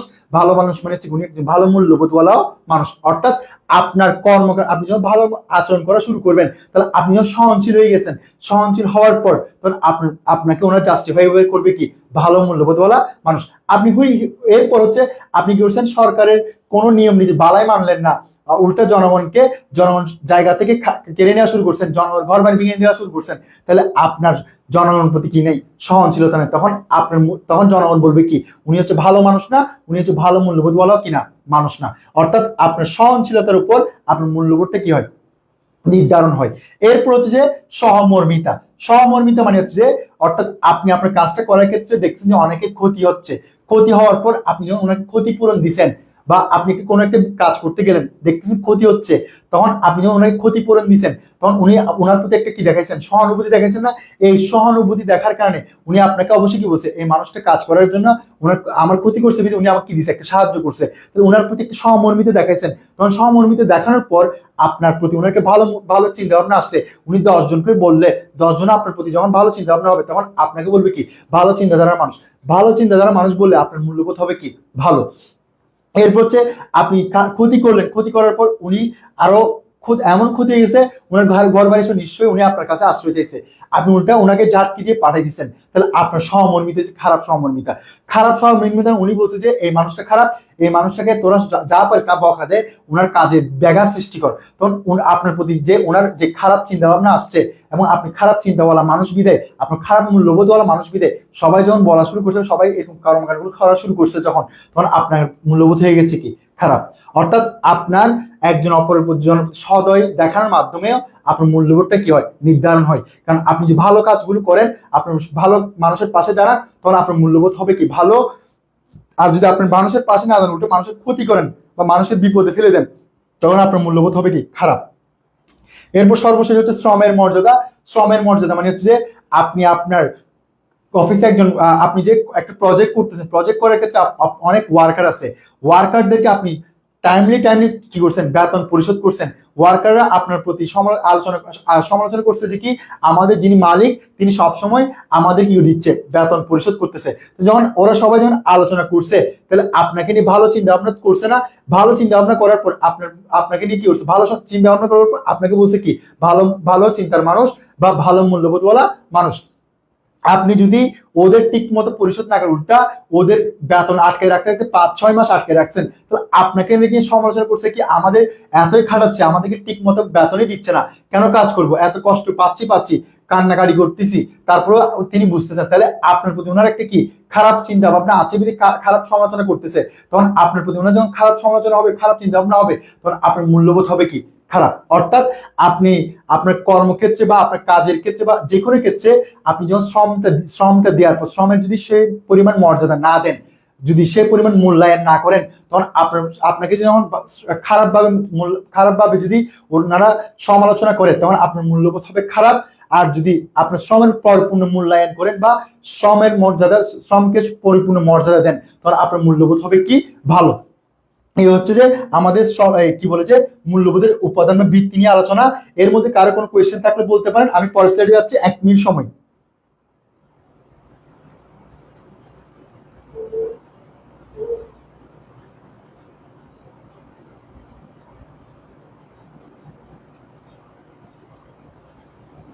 কারো কোনো কোয়েশ্চেন থাকলে বলতে পারেন অবশ্যই। অর্থাৎ শ্রমের উপাদান বা মূল্যবোধ নিয়ে কারো কোনো কোয়েশ্চেন থাকলে বলতে পারেন, হারি আপ, একটু কোয়েশ্চেন করেন। আপনাদেরকে বলছি এখানে কোয়েশ্চেন থাকলে কোয়েশ্চেন করেন, আর বুঝছি বললে বুঝছিটা কমেন্ট করেন, তাহলে আমি পরের স্লাইডে যাব, নাহলে আবার রিপিট করব। একটু আমার কাইন্ডলি বলেন কোনটা বুঝেন নাই।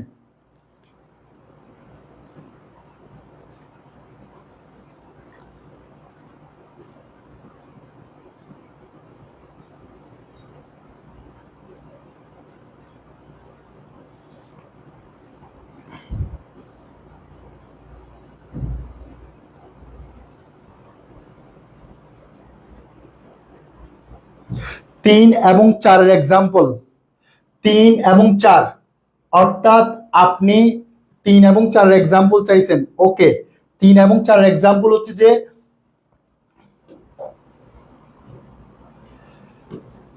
3 হচ্ছে যে আপনি যখন একটা কি বলে যে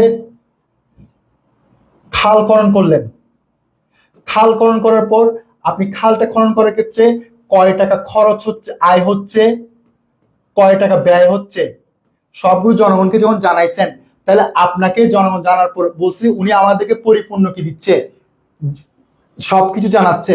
সবকিছু জানানোর পর এই জানাটাই হচ্ছে কি আপনার কাজের ক্ষেত্রে কি আছে, কোনো ফাঁক ফুকরা নাই। যখন ফাঁক ফুকরা নাই তখন আপনার প্রতি ওনাদের কি মূল্যবোধ হচ্ছে কি, উনি হচ্ছে একজন ভালো মানুষ, কারণ উনি আমাদেরকে যা আয় হচ্ছে তা বলতেছে, যা ব্যয় হচ্ছে তা বলতেছে, এবং ওনারা আপনার কাছে যা জানতে চাইছে তা আপনি উত্তর দিচ্ছেন না।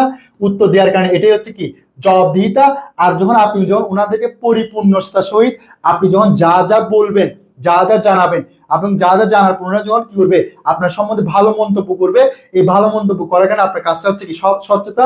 আর যখন ওনারা যা যা জানতে চাইছেন আপনি যখন তাড়াতাড়ি যখন বলা শুরু করছেন, এটাই হচ্ছে কি জবাবদিহিতা। আমি এক্সাম্পল হিসেবে বললাম কি একটা খাল খনন করতে আপনি কয় টাকা আয় হয়েছে, ব্যয় হয়েছে, যখন জনগণকে জানাইছেন, যখন আপনার প্রতি যখন স্যাটিসফাইড হয়েছে, এটাই হচ্ছে স্বচ্ছতা। আর যখন আপনার থেকে আয় ব্যয় সম্বন্ধে জানতে চাইছে, এটাই হচ্ছে কি জবাবদিহিতা। আপনি কি এখন বুঝছেন কিনা একটু আমাকে জানান।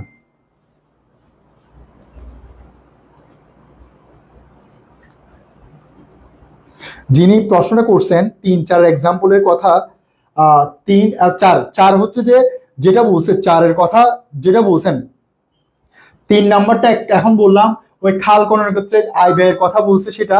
আর 4-এর ক্ষেত্রে 4 হচ্ছে আইনের শাসন, অর্থাৎ আপনি যখন কোনো একটা কাজ করবেন, এক্সাম্পল হিসেবে অর্থাৎ আপনি একটা বিদ্যালয় নির্মাণ করতেছেন, প্রাইভেট বিদ্যালয়।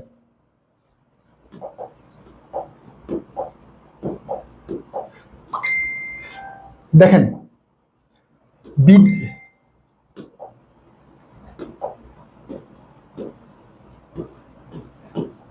এখন বিদ্যালয় নির্মাণ করার ক্ষেত্রে অবশ্যই সরকারের যে আইন আছে, সে নীতিমালা আছে, সেই নীতিমালা আপনাকে অনুসরণ যদি করেন, অর্থাৎ সরকারি নীতিমালা হচ্ছে আপনাকে অবশ্যই শিক্ষা মন্ত্রণালয় অনুমোদন নিতে হবে। এরপর শিক্ষা মন্ত্রণালয়ের যারা কর্মকর্তা তারা কি করবে, যাচাই বাছাই করবে। যখন আপনার এই কাজটা যখন সরকারের যে শিক্ষা মন্ত্রণালয় অনুমোদন দিবে, যাচাই বাছাই করবে, তাহলে আপনি শিক্ষা মন্ত্রণালয়ের যে বিদ্যালয় সংক্রান্ত যে শিক্ষা মন্ত্রণালয়ের যে আইন আছে সেই আইনটা মেনে চলছেন না। মেনে চলার কারণে আপনাকে যখন শিক্ষা মন্ত্রণালয় অনুমোদন দিছে বা শিক্ষা মন্ত্রণালয় যারা যাচাই বাছাই কমিটি আছে তখন যখন যাচাই বাছাই করছে, তাহলে আপনাকে আইনের শাসন মেনে চলার কারণে আপনাকে সবাই বলছে কি আপনি আইনের প্রতি শ্রদ্ধাশীল। আইনের প্রতি শ্রদ্ধাশীল হওয়া মানে কি আপনার মূল্যবোধ হচ্ছে কি ভালো। এরপর হচ্ছে আপনি কাজটা করার ক্ষেত্রে, আবার যদি আপনি আরেকটা বলি, যদি আপনি কাজটা করার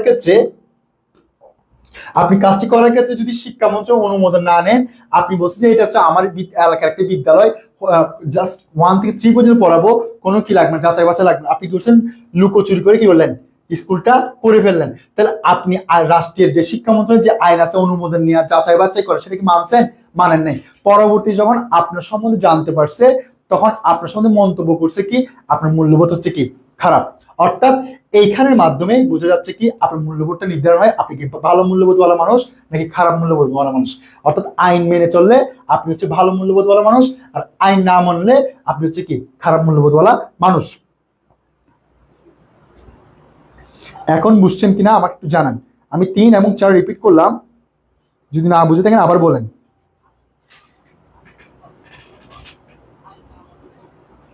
ঠিক আছে, আমি পরের স্লাইডে চলে যাচ্ছি। পরের স্লাইডটা হচ্ছে যে আমাদের মূল্যবোধ শ্রেণী বিভাগ, অর্থাৎ আমরা কোন কোন মূল্যবোধের অধিকারী হই। যেমন কি বলে গণতান্ত্রিক মূল্যবোধ মানে হচ্ছে যে অর্থাৎ যে ব্যক্তি বা যার চিন্তা ভাবনা হচ্ছে কি রাষ্ট্রের সেবা করা, অর্থাৎ জনগণের পাশে দাঁড়ানো, জনগণকে যা জানতে চায় সেটা জানা, এবং জনগণকে নিয়ে কাজ করার যে চিন্তা ভাবনা আছে, জনগণের পাশে দাঁড়ানোর যে চিন্তা ভাবনা আছে, এটাকে বলা হয় কি, এইটাকে বলা হয় গণতান্ত্রিক। অর্থাৎ জনগণকে নিয়ে কাজ করার যার চিন্তা ভাবনা, সেটা হচ্ছে কি গণতান্ত্রিক মূল্যবোধ। আর হচ্ছে জাতীয় মূল্যবোধ হচ্ছে যে যার চিন্তা ভাবনা হচ্ছে কি রাষ্ট্রের প্রতি শ্রদ্ধাশীল থাকা, রাষ্ট্রের যে নিয়ম নীতি আছে সেগুলো অনুসরণ করা, এবং রাষ্ট্রের যে দায়িত্ব সেগুলো পালন করা, এবং রাষ্ট্রের যে অধিকার আছে সেগুলো ভোগ করা, এটাই হচ্ছে কি জাতীয় মূল্যবোধ। অর্থাৎ রাষ্ট্রের দায়িত্ব, কর্তব্য, অধিকার এগুলো ভোগ করা হচ্ছে কি আপনার কি জাতীয় মূল্যবোধের অংশ। আর জনগণকে নিয়ে যে কাজ করার যে চিন্তা ভাবনা, সেটা হচ্ছে আপনার কিসের অংশ, গণতান্ত্রিক মূল্যবোধের অংশ। সামাজিক মূল্যবোধ মানে হচ্ছে একজন ব্যক্তির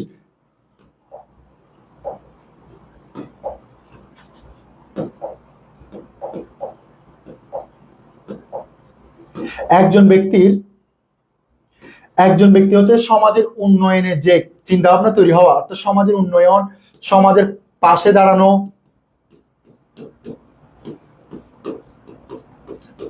বা সমাজের জন্য বিভিন্ন কর্মকাণ্ড করা, এইগুলি হচ্ছে যে কি আপনার সামাজিক মূল্যবোধের অংশ। আর রাজনৈতিক মানদণ্ড মানে হচ্ছে যে অর্থাৎ গণতান্ত্রিক মানদণ্ড, আবার বলছি, অর্থাৎ জনগণকে নিয়ে কাজ করা, জনগণের পাশে দাঁড়ানো এবং জনগণের সাথে সমন্বিতভাবে কাজ করার চিন্তা ভাবনা হচ্ছে কি গণতান্ত্রিক মূল্যবোধ। আর জাতীয় মূল্যবোধ মানে রাষ্ট্রের প্রতি দায়িত্ব কর্তব্য পালন করা এবং রাষ্ট্রের অধিকার কি করা, ভোগ করা, চিন্তা ভাবনা রাখা, এটা হচ্ছে জাতীয় মূল্যবোধ। আর সামাজিক মূল্যবোধ হচ্ছে যে সমাজের উন্নয়ন করা, সমাজের পাশে দাঁড়ানো, সামাজিক কর্মকাণ্ড করা, এই তিনটা জিনিসই হচ্ছে কি সামাজিক মূল্যবোধের অংশ। 1 2 3 কারো কোনো কোয়েশ্চেন থাকলে করতে পারেন, আমি দেন 4 5 6 7 বুঝে দিব।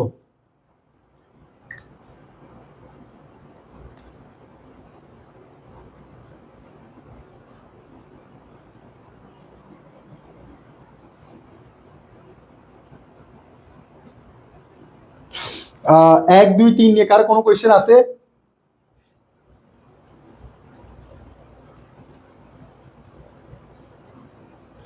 এক দুই তিন নিয়ে কারো কোনো কোয়েশ্চেন আছে কিনা আমাকে জানান।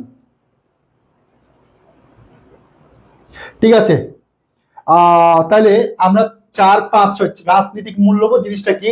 রাজনৈতিক মূল্যবোধ মানে হচ্ছে যে আপনি যে রাজনীতিটা করবেন সেটা যদি আপনি জনগণের কল্যাণ,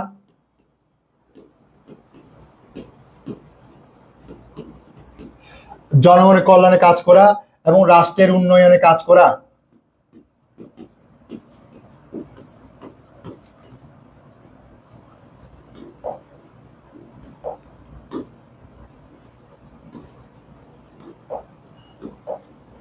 রাষ্ট্রের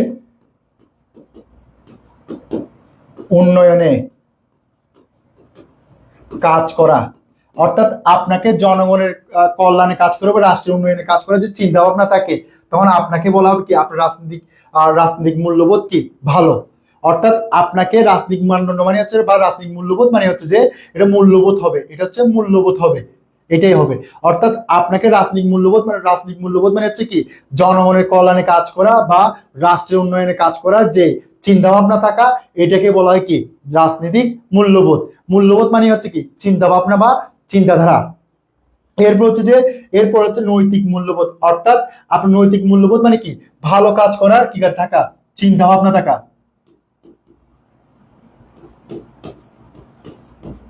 চিন্তা ভাবনা থাকা, এটাই হচ্ছে কি আপনার নৈতিক মূল্যবোধ।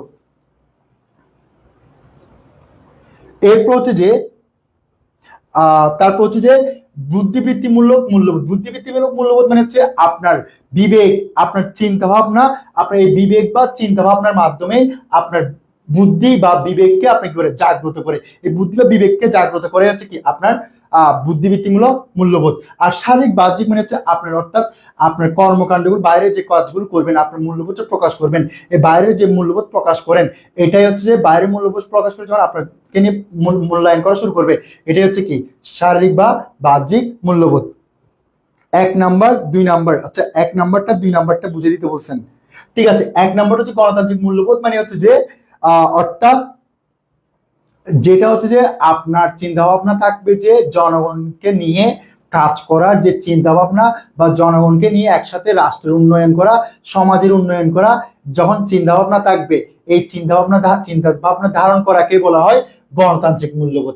আর জাতীয় মূল্যবোধ মানে হচ্ছে আপনার চিন্তা ভাবনা যদি থাকে যে রাষ্ট্রের উন্নয়ন করা, রাষ্ট্রের প্রতি দায়িত্ব কর্তব্য পালন করা এবং রাষ্ট্রের অধিকারগুলো পরিপূর্ণতার সহিত করা ভোগ করা, এটাকে বলা হয় জাতীয় মূল্যবোধ। আর সামাজিক মূল্যবোধ মানে হচ্ছে সামাজিক যে ভালো কাজগুলো আছে, সামাজিক উন্নয়ন, সমাজের পাশে দাঁড়ানো, সমাজের মানুষকে এগিয়ে নিয়ে যাওয়ার যে চিন্তা ভাবনা, এটাকে বলে সামাজিক মূল্যবোধ। আর রাজনৈতিক মূল্যবোধ মানে দেশের বা জনগণের কল্যাণে যে চিন্তা ভাবনা তৈরি হয়, এটাকে বলা হয় রাজনৈতিক মূল্যবোধ। আর নৈতিকতা মানে আপনার ভালো চিন্তা ভাবনাকে বলা হয় কি নৈতিক মূল্যবোধ। আর বুদ্ধিবৃত্তি মানে আপনার বিবেক দ্বারাই আপনার কি হয় যে মূল্যবোধটা তৈরি হয়। শারীরিক বাহ্যিক মানে আপনি যে কর্মকাণ্ডগুলো করতেছেন সেই কর্মকাণ্ডের মাধ্যমে আপনার বাহ্যিক মূল্যবোধগুলো প্রকাশ পাচ্ছে। ঠিক আছে, আমি পরের স্লাইডে যাচ্ছি। পরের স্লাইডটা হচ্ছে যে আমাদের মূল পড়া, অর্থাৎ ল, আইন। আইন জিনিসটা কি আসেন আমরা একটু আলোচনা করি, একটু হারিয়ে আলোচনা করব। দেখেন, আইন আইন বলতে সুনির্দিষ্ট কতগুলো নিয়ম কানুনকে বোঝায়, অর্থাৎ আপনাকে আপনাকে একটা রুলস এন্ড রেগুলেশন, অর্থাৎ আপনি যাতে অন্যায় কাজ না করেন বা ভালো কাজের মধ্যে থাকেন এবং ভালো নিয়ম নীতি অনুসরণ করেন। এই ভালো নিয়ম নীতি অনুসরণ করার জন্য যে ভালো নিয়ম নীতি অনুসরণ করার জন্য কিছু যে সুনির্দিষ্ট কি আছে, কতগুলো নিয়ম কানুন আছে, সে সুনির্দিষ্ট কতগুলো নিয়ম কানুনগুলোকেই বলা হয় আইন। অর্থাৎ আপনাকে যাতে আপনি খারাপ কাজ না করেন, খারাপ কাজ করার আগে অবশ্যই আপনাকে যে একটা রুলস এন্ড রেগুলেশন দেওয়া হয়েছে, সেই রুলস এন্ড রেগুলেশন বা নিয়ম নীতিকে বলা হয় আইন। এবার হচ্ছে আইনের প্রধান বৈশিষ্ট্য, মানুষই আইন সৃষ্টি করে, আবার আইন মানুষ দ্বারা শাসিত এবং নিয়ন্ত্রিত। দেখেন, আইন হচ্ছে মানুষ সৃষ্টি করছে না, যেমন আইনটা হয় কোথায়, পার্লামেন্টে আইন সৃষ্টি হওয়ার পর সেটা আবার মানুষ আইন যেমন আইন নিয়ন্ত্রণ করে কে, বিচার বিভাগ। বিচার বিভাগকে আইনটা যদি কেউ ভুল করে সে তাহলে বিচার কি করে, শাস্তি দেয়। আর আইনটা ভঙ্গ করে কে, জনগণ। যেমন একজন মানুষকে খুন করছে, তাহলে সেটা করছে মানুষই করছে, অর্থাৎ আইন মানুষই দেয়, আবার আইনটা পরিচালনা করে মানুষই, আবার আইন ভঙ্গ করে কি, মানুষই। এই কথাটাই বলছে কি আইনের কি প্রধান বৈশিষ্ট্য, অর্থাৎ একই ব্যক্তি তিনটা কাজ করে, অর্থাৎ আইন তৈরিও করে, আইনটা যদি ভঙ্গ সেটা শাস্তিও প্রদান করে, আবার আইন ভঙ্গ করে কে, মানুষই। এই কথাটাই বলতে যাচ্ছে।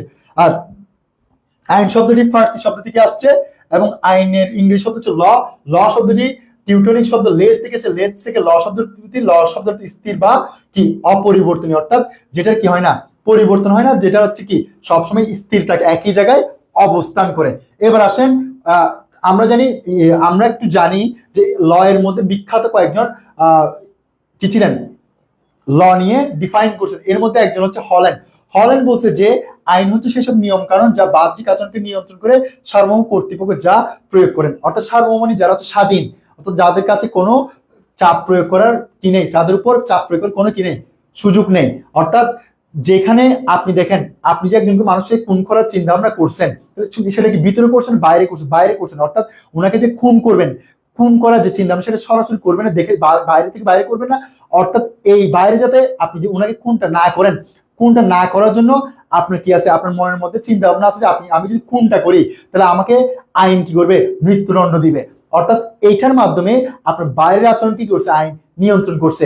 যদি বাইরের আচরণ নিয়ন্ত্রণ করার পর আপনি যদি খুনটা করে ফেলেন, তাহলে আপনাকে সরকার শাস্তি দিবে হচ্ছে কি, বিচার বিভাগ, যেখান থেকে আইনের ধারা অনুযায়ী এবং ওনার আইনের ধারা অনুযায়ী যেই প্রাপ্য বিচার, সে বিচারটা করবে স্বাধীনভাবে, কারো হস্তক্ষেপ ছাড়া।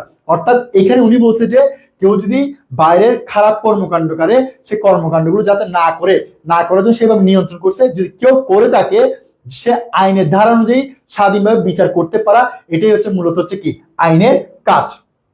এর বলছে যে আইনই হলো আবেগ বর্জিত যুক্তি।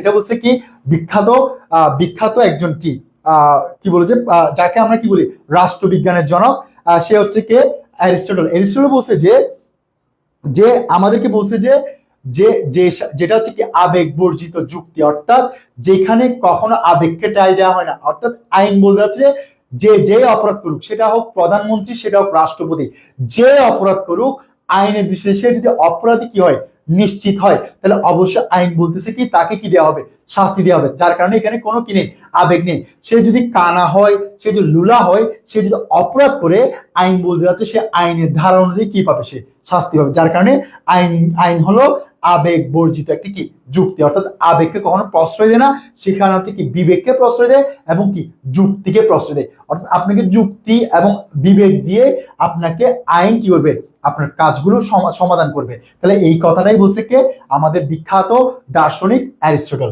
এ হচ্ছে আমাদের আইন নিয়ে ধারণা। আইনের ধারণা নিয়ে যে পড়াগুলো আলোচনা করছি খুবই গুরুত্বপূর্ণ। আমাদের রিয়েল লাইফের মধ্যে একটা অন্যতম কাজ হচ্ছে আইনের কাজ। যার কারণে আইনের যে সিম্পল যে ডিফাইন করলাম, এখানে কারো কোনো কোয়েশ্চেন থাকলে একটু কাইন্ডলি আমাকে করবেন, একটু বলেন আইন নিয়ে কারো কোনো কোয়েশ্চেন আছে কিনা।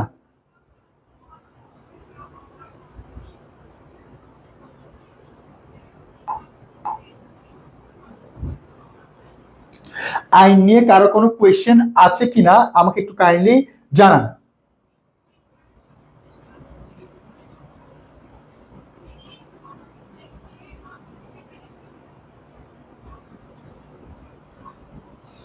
আইন নিয়ে কারো কোনো কোয়েশ্চেন আছে কিনা আমাকে কাইন্ডলি একটু জানাবেন। বুঝছেন কিনা বলেন, বুঝলে বুঝছি বলেন। ঠিক আছে, বুঝছেন। ওকে, আমি পরের স্লাইডে যাচ্ছি। পরের স্লাইডটা হচ্ছে যে আমাদের অর্থাৎ আইনের বৈশিষ্ট্য, আইনের কি কি বৈশিষ্ট্য নিয়ে আইন কাজ করে। যেমন আইন হচ্ছে যে বিধিবদ্ধ বা প্রথাগত, অর্থাৎ বিধিবদ্ধ মানে হচ্ছে কিছু রুলস রেগুলেশন আছে যেগুলো হচ্ছে আগে চলমান ছিল, এখনো কি আছে, চলমান আছে। যেমন আগে হচ্ছে যে কেউ যদি খুন করতো, খুনের বিনিময়ে সে শাস্তি পেত, এটা হচ্ছে প্রাচীন বাংলা থেকে। তো সেই শাসন ব্যবস্থা এখনো পর্যন্ত ব্রিটিশ সরকারও দিছে, ব্রিটিশ সরকার দেওয়ার পর পাকিস্তান সরকারও দিছে, বর্তমান বাংলাদেশ সরকারও কি আছে, আছে। তাহলে এখন সেটা হচ্ছে আগে ছিল বিদায়, আগে যখন যে জিনিসটার কোনো কি নেই, যে জিনিসটা আগে চলমান ছিল বর্তমানে চলমান নেই, সেই জিনিসটাকে বলা হয় প্রথা। আবার প্রথা হচ্ছে দুই রকম ভাবে হয়, একটা লিখিত ভাবে হয়, একটা অলিখিত ভাবে হয়। আর বেশিরভাগ প্রথা হচ্ছে অলিখিত, অর্থাৎ যেটা হচ্ছে মৌখিক ভাবে চলমান ছিল, কোনো ভিত্তি থাকে না, সেটা হচ্ছে কি প্রথা। তো এখন দেখেন বিধিবদ্ধ বা প্রথাগত নিয়মাবলী মানে হচ্ছে যে যে জিনিসটা হচ্ছে কখনো কি নেই, কোন যে জিনিসটা হচ্ছে কোনো মানুষ পালন করে আসছে, সে পালন করার পরিপ্রেক্ষিতে বর্তমানে কি আছে, চলমান আছে। এই বর্তমানে চলমান থাকে হচ্ছে বিধিবদ্ধ বা প্রথাগত নিয়মাবলী। এর হচ্ছে রাষ্ট্র বা অনুমোদন প্রয়োগ, অর্থাৎ এই যে আইনগুলো দেওয়া হয়, অর্থাৎ যে রুলস এন্ড রেগুলেশন দেওয়া হয়, নিয়ম নীতিগুলো দেওয়া হয়, এগুলো হচ্ছে রাষ্ট্র কি দেয়, অবশ্য সরকার বা আইন বিভাগ কি দেয়, অনুমোদন দেয়। অনুমোদন দেওয়ার পর সেটা প্রয়োগ করে হচ্ছে কি শাসন বিভাগ বা সরকার, যাতে মানুষ যাতে কি থাকে, নিয়ম নীতির মধ্যে থাকে। 3 নম্বর হচ্ছে যে আইনটা কোনো ইন্ডিভিজুয়াল ব্যক্তির জন্য না বা একজন একজন ব্যক্তির জন্য, আইনটা হচ্ছে সব নাগরিকের জন্য সমানভাবে কি হয়, প্রযোজ্য হয়। এর হচ্ছে সুনির্দিষ্ট এবং স্পষ্ট। যেমন আমাদের ক্ষেত্রে কেউ কেউ ডিফাইন করছে প্রায় 200+, কেউ কেউ বলছে 250+ কি আছে, ল আছে বাংলাদেশে। অর্থাৎ আইনের যে যে আইন যেটার জন্য প্রযোজ্য সেটা হচ্ছে সুনির্দিষ্ট, এবং যে আইনের ধারা যে অপরাধের জন্য যে যে আইন লাগবে সে আইনটা সুনির্দিষ্টভাবে স্পষ্ট আছে। অর্থাৎ এখানে বলতে যাচ্ছে যে অর্থাৎ এখানে এখানে কথা হচ্ছে যে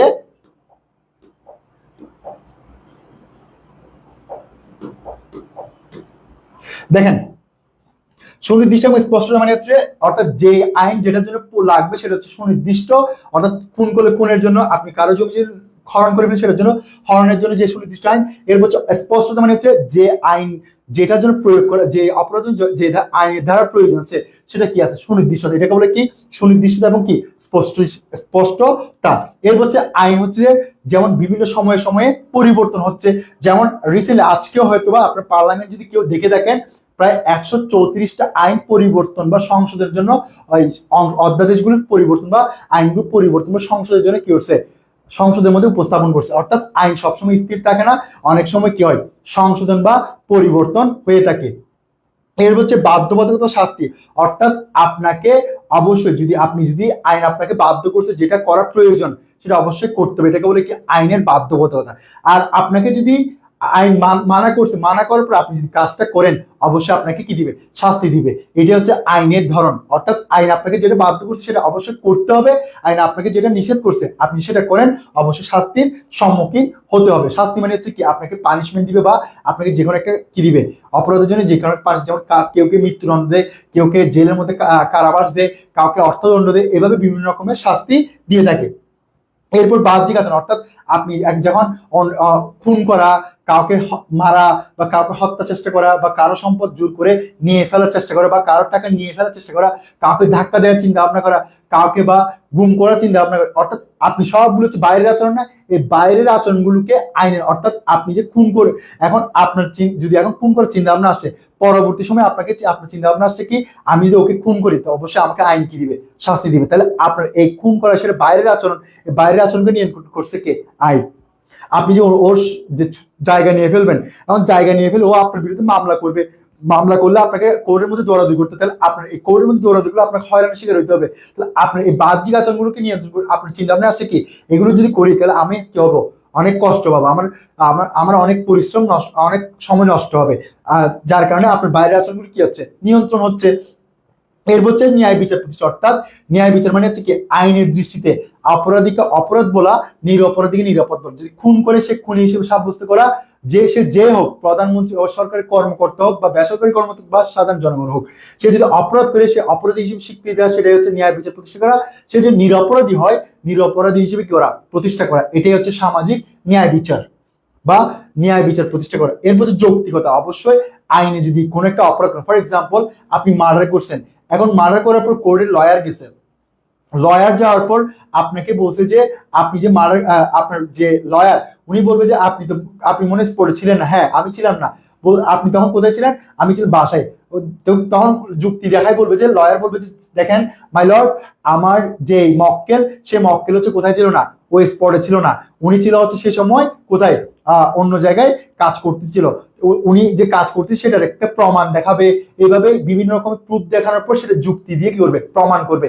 অর্থাৎ আইন হচ্ছে যে অবশ্যই আপনাকে সবগুলো দেখায় এবং বাস্তবায়ন করার পর, দেখানোর পর তখনই আপনি কি পাবেন, আইনের আওতা থেকে মুক্তি পাবেন। যদি আপনি সেগুলো যদি দেখাতে না পারেন বা প্রমাণ করতে না পারেন, তখন আপনাকে আইন কি দিবে, শাস্তি দিবে। অর্থাৎ আইন হচ্ছে যে অবশ্যই প্রমাণ করতে হবে এবং প্রমাণ করবে সেগুলো কি করতে হবে, অবশ্যই বাস্তবায়ন করতে হবে। যখন প্রমাণ করতে হবে, বাস্তবায়ন করতে পারেন, তখন আপনাকে আপনার আইনের যে ধারা আছে সেই ধারণে আপনি অপরাধীর শাস্তি পাবেন, নিরপরাধ হলে নিরপরাধী হিসেবে কি পাবেন, মুক্তি পাবেন। এটাই হচ্ছে আইনের বৈশিষ্ট্য। এর হচ্ছে আইনের কিছু উৎস আছে, দেখেন আইনের উৎসগুলো কি কি। দেখেন আইনের উৎস হচ্ছে 6টা। আইনের উৎস হচ্ছে 6টা। প্রথম উৎস হচ্ছে যে প্রথা।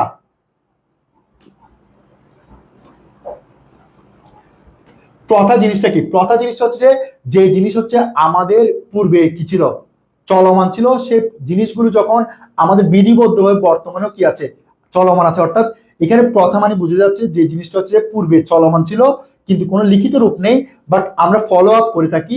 এই ফলো আপ করে বা পূর্বে পালন করা জিনিসটাকে বলা হয় প্রথা। এরপর হচ্ছে ধর্ম। ধর্ম মানে হচ্ছে বিভিন্ন, যেমন হিন্দুদের মুসলমানদের কোরআন, হিন্দুদের ত্রিপিটক, হিন্দুদের গীতা, বৌদ্ধদের ত্রিপিটক, আর খ্রিস্টানদের বাইবেল। অর্থাৎ এই বিভিন্ন ধর্মের যে ধর্মীয় গ্রন্থগুলো আছে, সে ধর্মীয় গ্রন্থের মধ্যে কোনো অপরাধ করলে অপরাধের শাস্তি বা কোনো একটা খারাপ কাজ করলে সেই খারাপ কাজের কি বিধান আছে, সেই সকল কিছুকে নিয়ে কি করা হয়, রাষ্ট্রীয় আইন তৈরি করা হয়। এটা হচ্ছে রাষ্ট্রীয় আইনের একটা উৎস। এর হচ্ছে বিচারকের রায়। বিচারকের রায় জিনিসটা কি একটু বুঝাই বলি। ফর এক্সাম্পল, মিস্টার এম আর মিস্টার এন। দেখেন মিস্টার এন 1998 সালে তাদের একটা মামলা হয়েছিল। সেই মামলার মধ্যে মিস্টার এম এর বিরুদ্ধে মিস্টার এন মামলা করছে। এন মামলা করে এন কে প্রায় 15 বছর শাস্তি দিছে। এখন সেম মামলা 2026 সালে হয়েছে, অর্থাৎ এর সাথে বিয়ের, ঠিক আছে।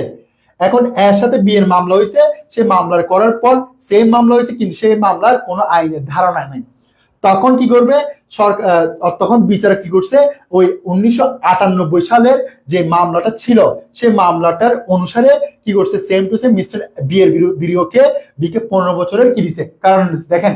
অর্থাৎ এটা হচ্ছে 1998 সালের মামলা আর এটা হচ্ছে 2026 সালের মামলা। তাহলে দেখেন যখন এই আইন, এটা যখন আইনগত কোনো কি পায় না, ধারা পায় না, তখন পূর্বের যে বিচারকের রায় আছে সেই বিচারকের রায়কে অনুসরণ করে 2026 সালে যদি কোনো একটা মামলার রায় দেওয়া হয়, এটাকে বলা হয় বিচারকের কি রায়।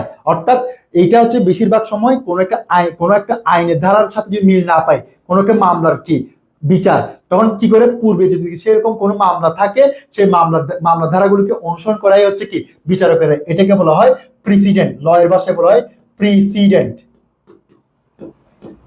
ইংলিশে বলা হয় প্রেসিডেন্ট। অর্থাৎ বিচারকের রায় বা পূর্ব নজির, এটাকে পূর্ব নজির বা প্রেসিডেন্ট বিচারকের রায় বলা হয়।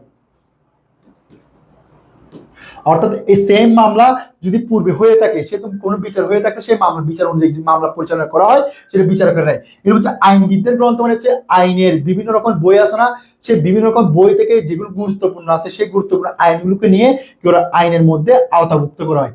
এর হচ্ছে ন্যায়বোধ। অর্থাৎ আপনার চিন্তা ভাবনা যদি ভালো বোধ হয়, সে ভালো বোধের উপর ভিত্তি করে আপনি কি করা, আইনগুলো তৈরি করে। এর হচ্ছে আইনসভা। আইনসভা মানে হচ্ছে আপনার যেখান থেকে আইনটা তৈরি করা হয় বা আইনটা আলোচনা করা হয়, সে আইনটা আলোচনা করে বা তৈরি করা থেকে যেখান থেকে পরিচালিত হয় সেখান থেকে মূলত হচ্ছে আইনগুলো, অর্থাৎ ওইখান থেকে অনেক সময় আইন কি তৈরি নেওয়া হয়। অর্থাৎ যে আইনসভা হয়, পার্লামেন্টে যে 300 জন মেম্বার বা 350 জন মেম্বার আছে, ওইখান থেকে যদি কোনো একটা আলোচনার মাধ্যমে কোনো একটা নতুন কিছু আসে, সেই নতুন কিছুটাও কি হয়, আইনের মধ্যে আওতাভুক্ত করে। অর্থাৎ এই 6টা মান, অর্থাৎ হচ্ছে পূর্বের কোনো কিছু চলমান ছিল সেটা লিখিত রূপ নেই, সেখান থেকে নেওয়া হয়। অর্থাৎ ধর্মীয় বিভিন্ন গ্রন্থের যে গুরুত্বপূর্ণ পাঠগুলো আইনের শাস্তি দেওয়ার মতো আছে, সেগুলো আইনের মধ্যে নেওয়া হয়। এর কোনো একটা মামলা বিচার করা হয়েছিল, বাট বর্তমানে সে মামলার সম্বন্ধে সেম টু সেম মামলা হয়েছে কিন্তু কোনো আইনের দ্বারা নেই, তখন এটাও আইনের মধ্যে নেওয়া হয়। বিভিন্ন আইনের নিয়ে যারা ল নিয়ে পড়াশোনা করছে, বিভিন্ন আইনবিদ আছে যারা বই লিখছে, তাদের বই থেকেও আইনকে নেওয়া হয়। এর হচ্ছে ভালো ভালো চিন্তা ভাবনা, অর্থাৎ যেগুলো ন্যায় বিচার প্রতিষ্ঠা করছে বা ন্যায়বোধ মানুষের মধ্যে তৈরি করছে, এরকম কর্মকাণ্ডগুলো থেকে আইনের ধারা নেওয়া হয়। এবং আইনসভার মধ্যে আলোচনা করতে গিয়ে অনেক ধরনের আইন সম্বন্ধে অনেক নতুন আইনের কিছু চিন্তা ভাবনা তৈরি হয়, ওইগুলো থেকে কি করা হয়, আইন নেওয়া হয়। এটা হচ্ছে আইনের উৎস। এরপর হচ্ছে যে আমাদের এরপর স্লাইড হচ্ছে যে আইনের শ্রেণী বিভাগ। দেখেন, আইনের শ্রেণী বিভাগ, আইন হচ্ছে প্রধানত দুই ভাগে বিভক্ত। একটা হচ্ছে যে সরকারি ব্যক্তিগত আইন। দেখেন, কোন একটা ব্যক্তি অপরাধ করলে, ফর এক্সাম্পল দেখেন এখানে ব্যক্তির সাথে ব্যক্তি সম্পর্ক, কোন একটা ব্যক্তি অপরাধ করছে, এখন ব্যক্তি অপরাধ করছে বিদায় তার অপরাধের জন্য সে বিচার বিচার চাওয়ার জন্য যদি কি করা হয়, ওই ব্যক্তির জন্য যে মামলা করা হয় বা সেই মামলাটা করা হবে কোন আইনের মাধ্যমে, ব্যক্তিগত আইনের মাধ্যমে। অর্থাৎ কোন একটা ব্যক্তি যদি অন্য ব্যক্তির বিরুদ্ধে, অর্থাৎ এখানে যদি উনি যদি ওনার বিরুদ্ধে যদি কোনো একটা মামলা করতে চায়, অর্থাৎ উনি যদি অপরাধ করে ওনার বিরুদ্ধে যদি মামলা করতে চায়, সে মামলাটা হবে ব্যক্তিগত আইনের অধীনে। অর্থাৎ কেউ যদি কোনো একটা ব্যক্তি যদি কোনো একটা ব্যক্তির বিরুদ্ধে যে কোনো একটা অপরাধ করে, সে অপরাধের জন্য সে যে আইনের মাধ্যমে বিচার চাইবে, সেটা হচ্ছে কি, ব্যক্তিগত আইন। এরপর হচ্ছে যে সরকারি আইন। সরকারি আইন হচ্ছে যে, অর্থাৎ সরকার, আমরা জানি আমাদের যে আইনটা হয়, সে আইনটা হয় প্রত্যেকে পার্লামেন্ট থেকে, পার্লামেন্ট থেকে আইনটা কি করা হয়, প্রয়োগ করা হয়। দেখেন, পার্লামেন্ট থেকে আইনটা, অর্থাৎ পার্লামেন্ট আইনটা দিয়ে থাকে, সে আইনটা দেওয়ার পর সেটা যদি রাষ্ট্রের জন্য মঙ্গল হয়, সে রাষ্ট্র কি করে সেটাকে প্রয়োগ করে, এবং রাষ্ট্রে যদি কেউ ভঙ্গ করে, পার্লামেন্টের এই আইন অনুসারে কি ওরা বিচার করে, এটাকে বলা হয় কি, সরকারি আইন। এরপর হচ্ছে যে এরপর আসেন, অর্থাৎ রাষ্ট্রের যে আইনটা আছে, সে আইনটা প্রয়োগ করা হয়, সেটা হচ্ছে কি, সরকারি আইন। এরপর হচ্ছে যে দেখেন, সরকারি আইনটি বুঝছেন, অর্থাৎ রাষ্ট্রে যদি কোনো একটা রাষ্ট্রের যদি কোনো একটা ক্ষতি হয়, সে ক্ষতি হলে সেটার জন্য প্রতিকার চাওয়ার জন্য যে আইনের প্রয়োগ করা হয়, সেটা হচ্ছে কি, সেটার জন্য সেটা হচ্ছে সরকারি আইন। অর্থাৎ সরকারি আইন দেওয়া হয় বাংলাদেশের কোর্ট থেকে পার্লামেন্টে। পার্লামেন্ট মানে কি, অর্থাৎ আইনসভা থেকে সরকারি আইন পাশ করা হয়, এবং সে পাশ করার পর সেটা জনগণের জন্য কি করা, প্রয়োগ করা হয়। এটাই হচ্ছে সরকারি আইনের প্রয়োগ। এরপর হচ্ছে যে দেখেন, সরকারি আইনের মধ্যে প্রথমে হচ্ছে যে সাংবিধানিক আইন। সাংবিধানিক আইন কি বলছে দেখেন, অর্থাৎ সাংবিধানিক আইন হচ্ছে রাষ্ট্রের মৌলিক কাঠামো, অর্থাৎ সংবিধান অনুযায়ী রাষ্ট্র কি হয়, আর সংবিধান হচ্ছে কি, রাষ্ট্রের কি, সর্বোচ্চ আইন।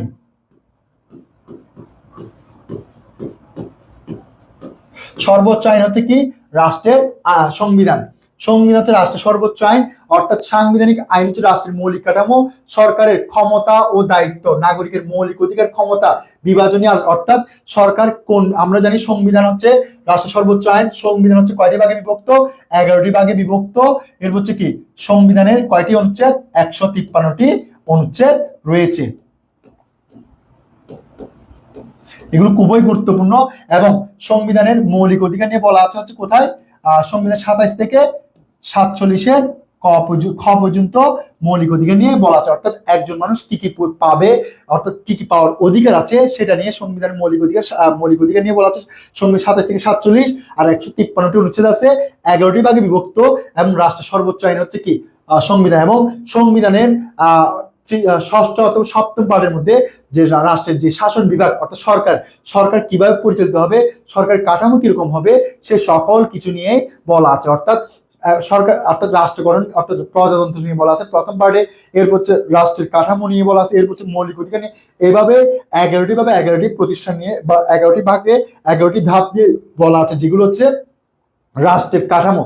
অর্থাৎ এখানে বলছে কি, রাষ্ট্রের সাংবিধানিক আইন হচ্ছে রাষ্ট্রের মৌলিক কাঠামো। অর্থাৎ রাষ্ট্র যে কিভাবে পরিচালিত হবে, 1 থেকে 153-এর মধ্যে সকল কিছু বলা আছে। এবং সরকার যে কি কাজ করবে, অর্থাৎ সরকারের কার্যক্ষমতা নিয়ে ওই সংবিধানের মধ্যে বলা আছে। অর্থাৎ সরকার দায়িত্ব কি, সরকারের মেয়াদ কবে, যেমন সরকারের মেয়াদ হচ্ছে 5 বছর, প্রধানমন্ত্রী কতটুক পাওয়ার কতটুক, অন্যান্য মন্ত্রীদের পাওয়ার কিরকম, রাষ্ট্রপতির পাওয়ার কিরকম আছে, সেগুলো সবকিছু সংবিধানে বলা আছে। আর একজন মানুষ যে কি কি অধিকার ভোগ করবে, কি কি অধিকার ভোগ করবে না, এগুলো হচ্ছে সংবিধানের 3য় ভাগে 27 থেকে 47 ক এর মধ্যে বলা আছে। এটাই হচ্ছে যে সাংবিধানিক আইন। এরপর হচ্ছে যে, আচ্ছা এখানে কারো কোনো কোয়েশ্চেন থাকলে একটু করেন।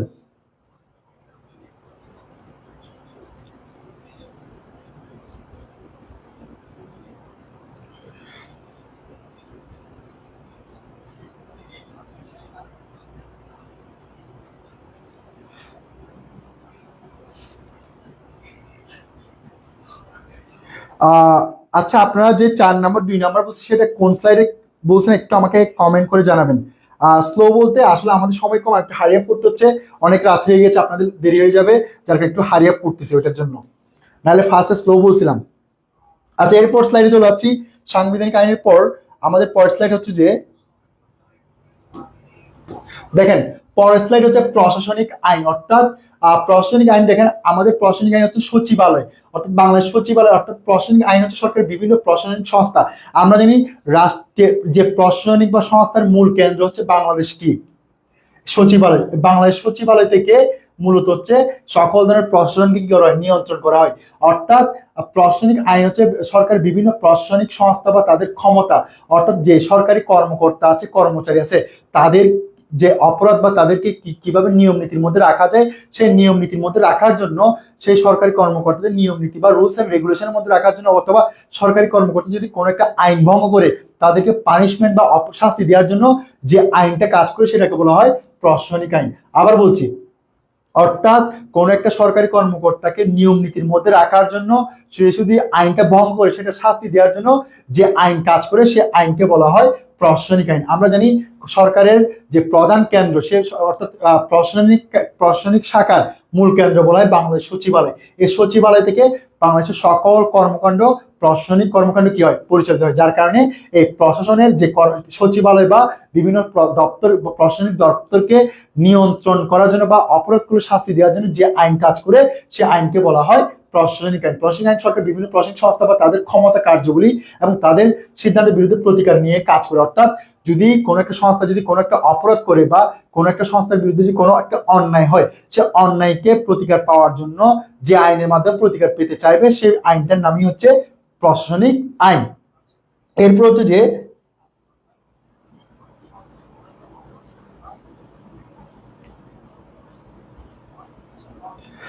একটু স্লো, আচ্ছা ঠিক আছে। 153টা কি? 153টা হচ্ছে বাংলাদেশের সংবিধানের অনুচ্ছেদ।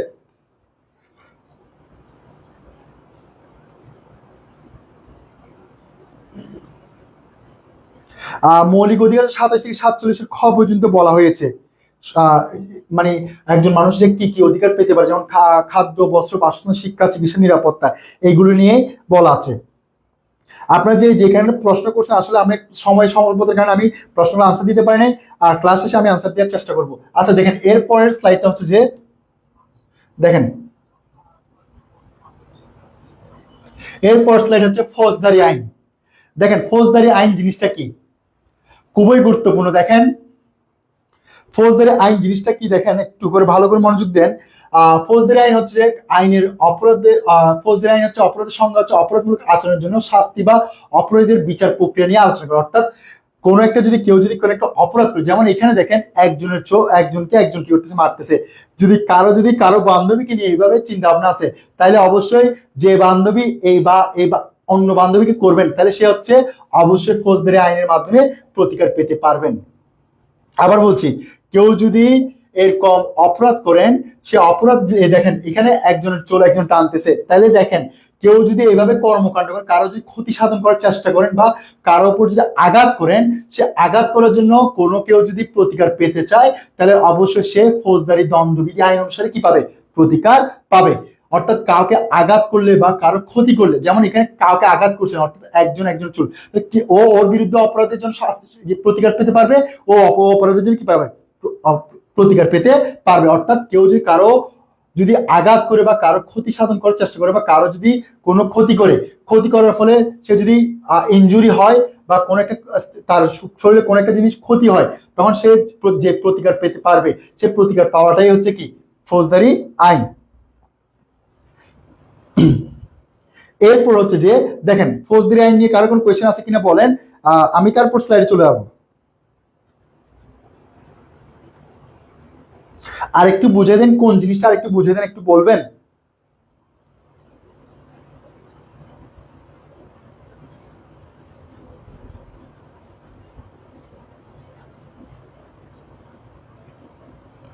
কোন জিনিসটা আর একটু বুঝাই দেন সেটা বলেন। আচ্ছা ঠিক আছে, ফৌজদারি আইন নিয়ে কারো কোনো কোয়েশ্চেন আছে কিনা একটু বলবেন আমাকে কাইন্ডলি।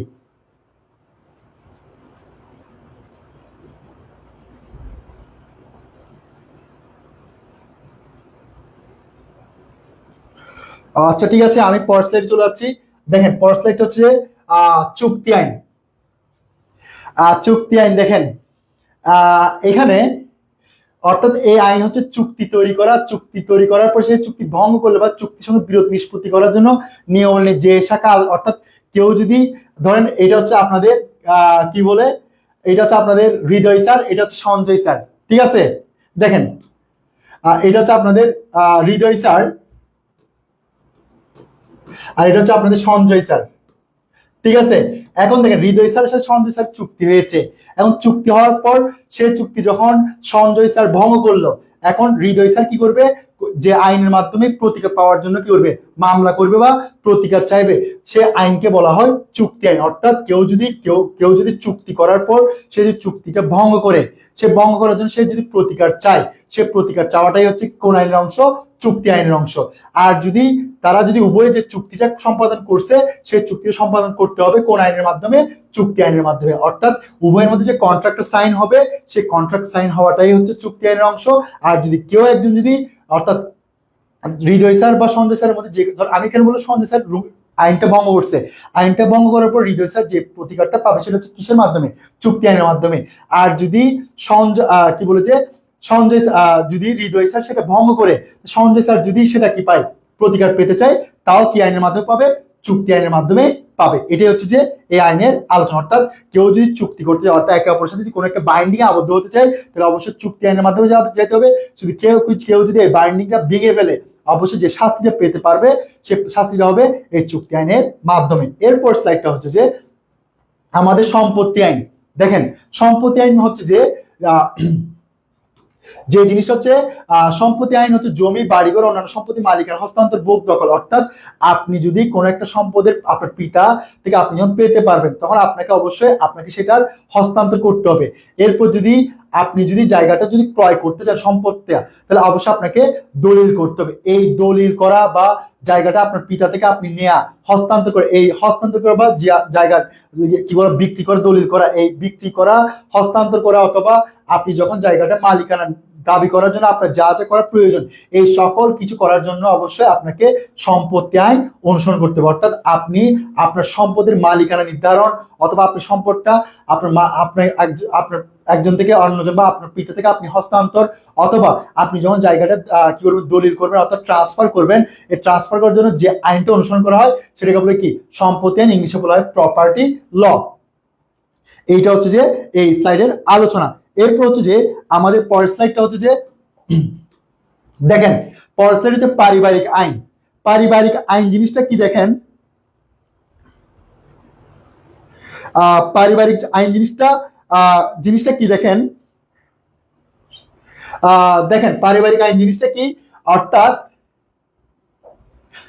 দেখেন পারিবারিক আইন জিনিস হচ্ছে পারিবারিক বিবাহ বিচ্ছেদ, ভরণ পোষণ, সন্তানের অভিভাবকত্ব এবং উত্তরাধিকার সংক্রান্ত নিয়মাবলী নিয়ে আলোচনা। অর্থাৎ যদি বিবাহ বিচ্ছেদ, যেমন দেখেন এখানে এটা আমি ধরলাম আপনাদের জয় স্যার, আর এটা হচ্ছে ওনার স্ত্রী, ঠিক আছে। এখন দেখেন জয় স্যারকে তার স্ত্রী যখন মারধর করতেছে, উনি কি করছেন, ওনার স্ত্রীকে ছেড়ে দিতে চাচ্ছেন বা তালাক দিতে চাচ্ছেন।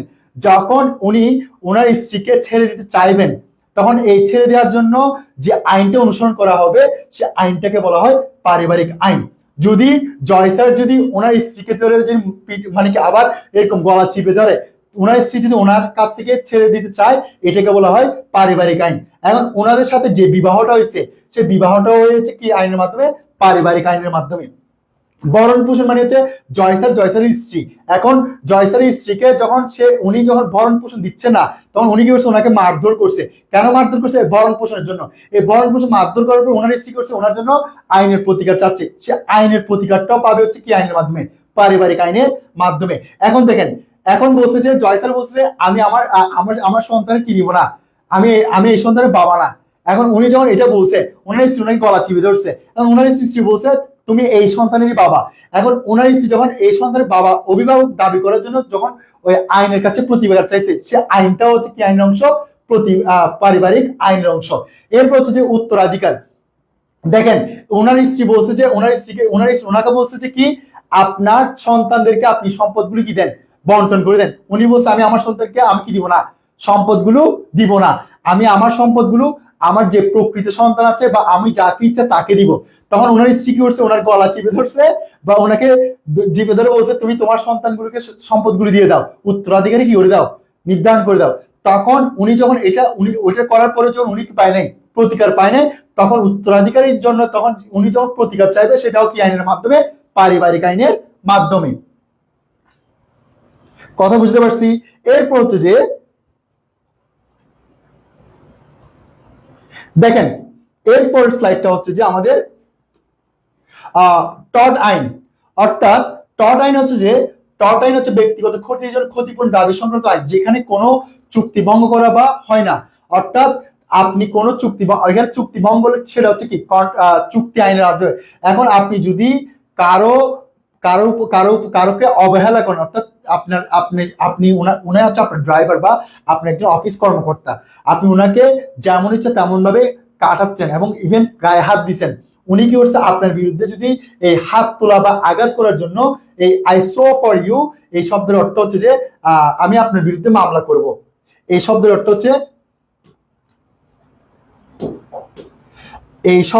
হচ্ছে যে আমি আপনার বিরুদ্ধে মামলা করব। এই আই উইল সু ফর ইউ, সু ইউ অর্থ হচ্ছে আমি আপনার বিরুদ্ধে মামলা করব। অর্থাৎ কেউ যদি কারো উপর আঘাত করে, অর্থাৎ কেউ পাওয়ার অধিকার আছে কিন্তু তাকে পরিপূর্ণ যত্ন নেওয়া হয় না হলে বা অবহেলা করা হলে, অথবা কারো রিপুটেশন বা কারো মান সম্মানের ক্ষতি করা হলে, অর্থাৎ সে যদি চুরি করে নাই, চুরি করলে বলে অপবাদ দেওয়া হওয়ার পর তার যখন মানহানি হবে, সে মানহানি বা অবহেলা বা আঘাত করার জন্য কেউ যদি প্রতিকার পেতে চায় ব্যক্তির বিরুদ্ধে, সেটা হচ্ছে টর্ট আইন।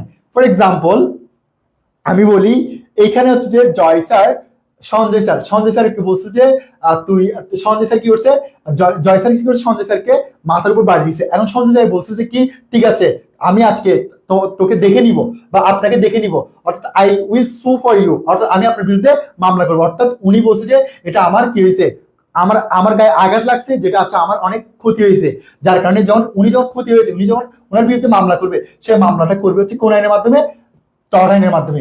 উনি তারপর হচ্ছে আরেকটা কথা হচ্ছে, উনি যদি জয় স্যার যদি সঞ্জয় স্যারের বিরুদ্ধে যদি কোন একটা ভিন্ন মতামত বা ভিন্ন খারাপ কিছু সমালোচনা করে, সেই সমালোচনার জন্য যদি কোন একটা মামলা করতে চায়, সেই মামলাটা হবে কোন আইনের মাধ্যমে, টর্ট আইনের মাধ্যমে। এরপর স্লাইড যাই। ও আচ্ছা, অধ্যাদেশ খুবই গুরুত্বপূর্ণ। অধ্যাদেশ জিনিসটা কি? অধ্যাদেশ জিনিসটা হচ্ছে জরুরি প্রয়োজনে শাসন বিভাগ কর্তৃক ঘোষিত নির্দেশনা অধ্যাদেশ। আর অধ্যাদেশ জারি করতে পারে একমাত্র রাষ্ট্রপতি। অর্থাৎ রাষ্ট্রপতি যখন যে আদেশটা জারি করবে, সেই আদেশটাই হচ্ছে কি অধ্যাদেশ। অর্থাৎ শাসন বিভাগ কর্তৃক ঘোষিত, অর্থাৎ শাসন বিভাগ যখন সেটা ঘোষণা করবে, অর্থাৎ সরকার যখন ঘোষণা করবে, সেটা রাষ্ট্রপতির অনুমোদনের মাধ্যমে যখন জারি হবে, রাষ্ট্রপতি যখন অনুমোদন জারি হবে, যেটা আইন বিভাগ বা সংসদে পাশ হওয়ার আগ পর্যন্ত সেটা অধ্যাদেশ হিসেবে স্বীকৃতি পাবে। অর্থাৎ সরকার যেটা অনুমোদন দেওয়ার পর রাষ্ট্রপতি যদি আদেশ জারি করে, রাষ্ট্রপতির আদেশকেই বলা হয় অধ্যাদেশ। অর্থাৎ এটা প্রি ল, অর্থাৎ পূর্ব আইন। আইনটা হওয়ার আগে মধ্য পর্যায়ে অবস্থান করে, সেই মধ্য পর্যায়ে অবস্থান করাকে বলা হয় অধ্যাদেশ। শুধু একমাত্র অধ্যাদেশ জারি করতে পারে, সেটা হচ্ছে কে, আমাদের রাষ্ট্রপতি। কথা বুঝতে পারছি? অর্থাৎ আমাদের সরকারের প্রয়োজনে রাষ্ট্রপতির মাধ্যমে কোন একটা আদেশ জারি করাকে বলা হয় অধ্যাদেশ, যেটাকে বলা হয় প্রি ল বা পূর্ব আইন। এর হচ্ছে আইন মান্য করার কারণ। আইন যদি মান্য করি, তাহলে আমাকে অবশ্যই আইন মান্য করার কারণ হচ্ছে যে আমাকে রাষ্ট্রের প্রতি শ্রদ্ধাবোধ হতে হবে, শৃঙ্খলাবোধ আসতে হবে। এর হচ্ছে নির্লিপ্ত মানে নিজের স্বার্থ নিয়ে চিন্তা করতে, অর্থাৎ এখানে কোনো খারাপ স্বার্থ নিয়ে কাজ করা যাবে না। এর হচ্ছে শাস্তির ভয়, অর্থাৎ আমি আইন কেন মান্য করি, কারণ আমি যে আইন ভঙ্গ করি অবশ্যই আমাকে শাস্তি পেতে হবে। এরপর 4 নম্বর হচ্ছে সহানুভূতি, অর্থাৎ একজন প্রতি আরেকজন প্রতি ভালোবাসা তৈরি হওয়ার জন্য, সেটার জন্য আইন মেনে চলি। যুক্তিগত, অর্থাৎ আইন হচ্ছে যে বাস্তবিক প্রয়োগের দিকগুলি আলোচনা করে। এর হচ্ছে আইন আমাদের কি দেয়, নিরাপত্তা, অর্থাৎ খারাপ কাজ মানে কেউ কারো ক্ষতি না করার জন্য সেটা আইনের বই কেউ করতে পারে না, যেটার কারণে আমরা কি পাচ্ছি, নিরাপত্তা পাচ্ছি। এরপর হচ্ছে আইন মান্য করি কিসের কারণে, ধর্ম আমাদেরকে আইন মান্য করার কথা বলছে, যার কারণে আমরা আইনটা মান্য করি। ধর্মের বিভিন্ন জায়গায় কোরআন, বাইবেল, ত্রিপিটক, গীতা সব জায়গায় আইনের ধারার কথা বলছে, আইন মান্য করার কথা বলছে, সেজন্য আইন মান্য করি। এরপর ন্যায়বোধ বা নীতিবোধ, অর্থাৎ ন্যায় নীতির যে চিন্তা ভাবনা আছে, সে ন্যায় নীতির মাধ্যমে আমরা পালন করি। এরপর হচ্ছে যে ব্যক্তিত্ব বিকাশ, অর্থাৎ একজন ব্যক্তি হিসেবে নিজের যে চিন্তা ভাবনা আছে সেই চিন্তা ভাবনা প্রকাশ করার জন্য। এরপর হচ্ছে অধিকার রক্ষা, অর্থাৎ আমার যে মৌলিক অধিকার খাদ্য, বস্ত্র, বাসস্থান, শিক্ষা, চিকিৎসা, নিরাপত্তা সেগুলো নিশ্চিত করার জন্য অবশ্যই আমাকে আইনটাকে মেনে চলতে হবে। আইন যে সংবিধান, সেই সংবিধানটা আইন, সেই সংবিধানের মাধ্যমে আমাকে কি করছে, এগুলো নিশ্চিত করছে।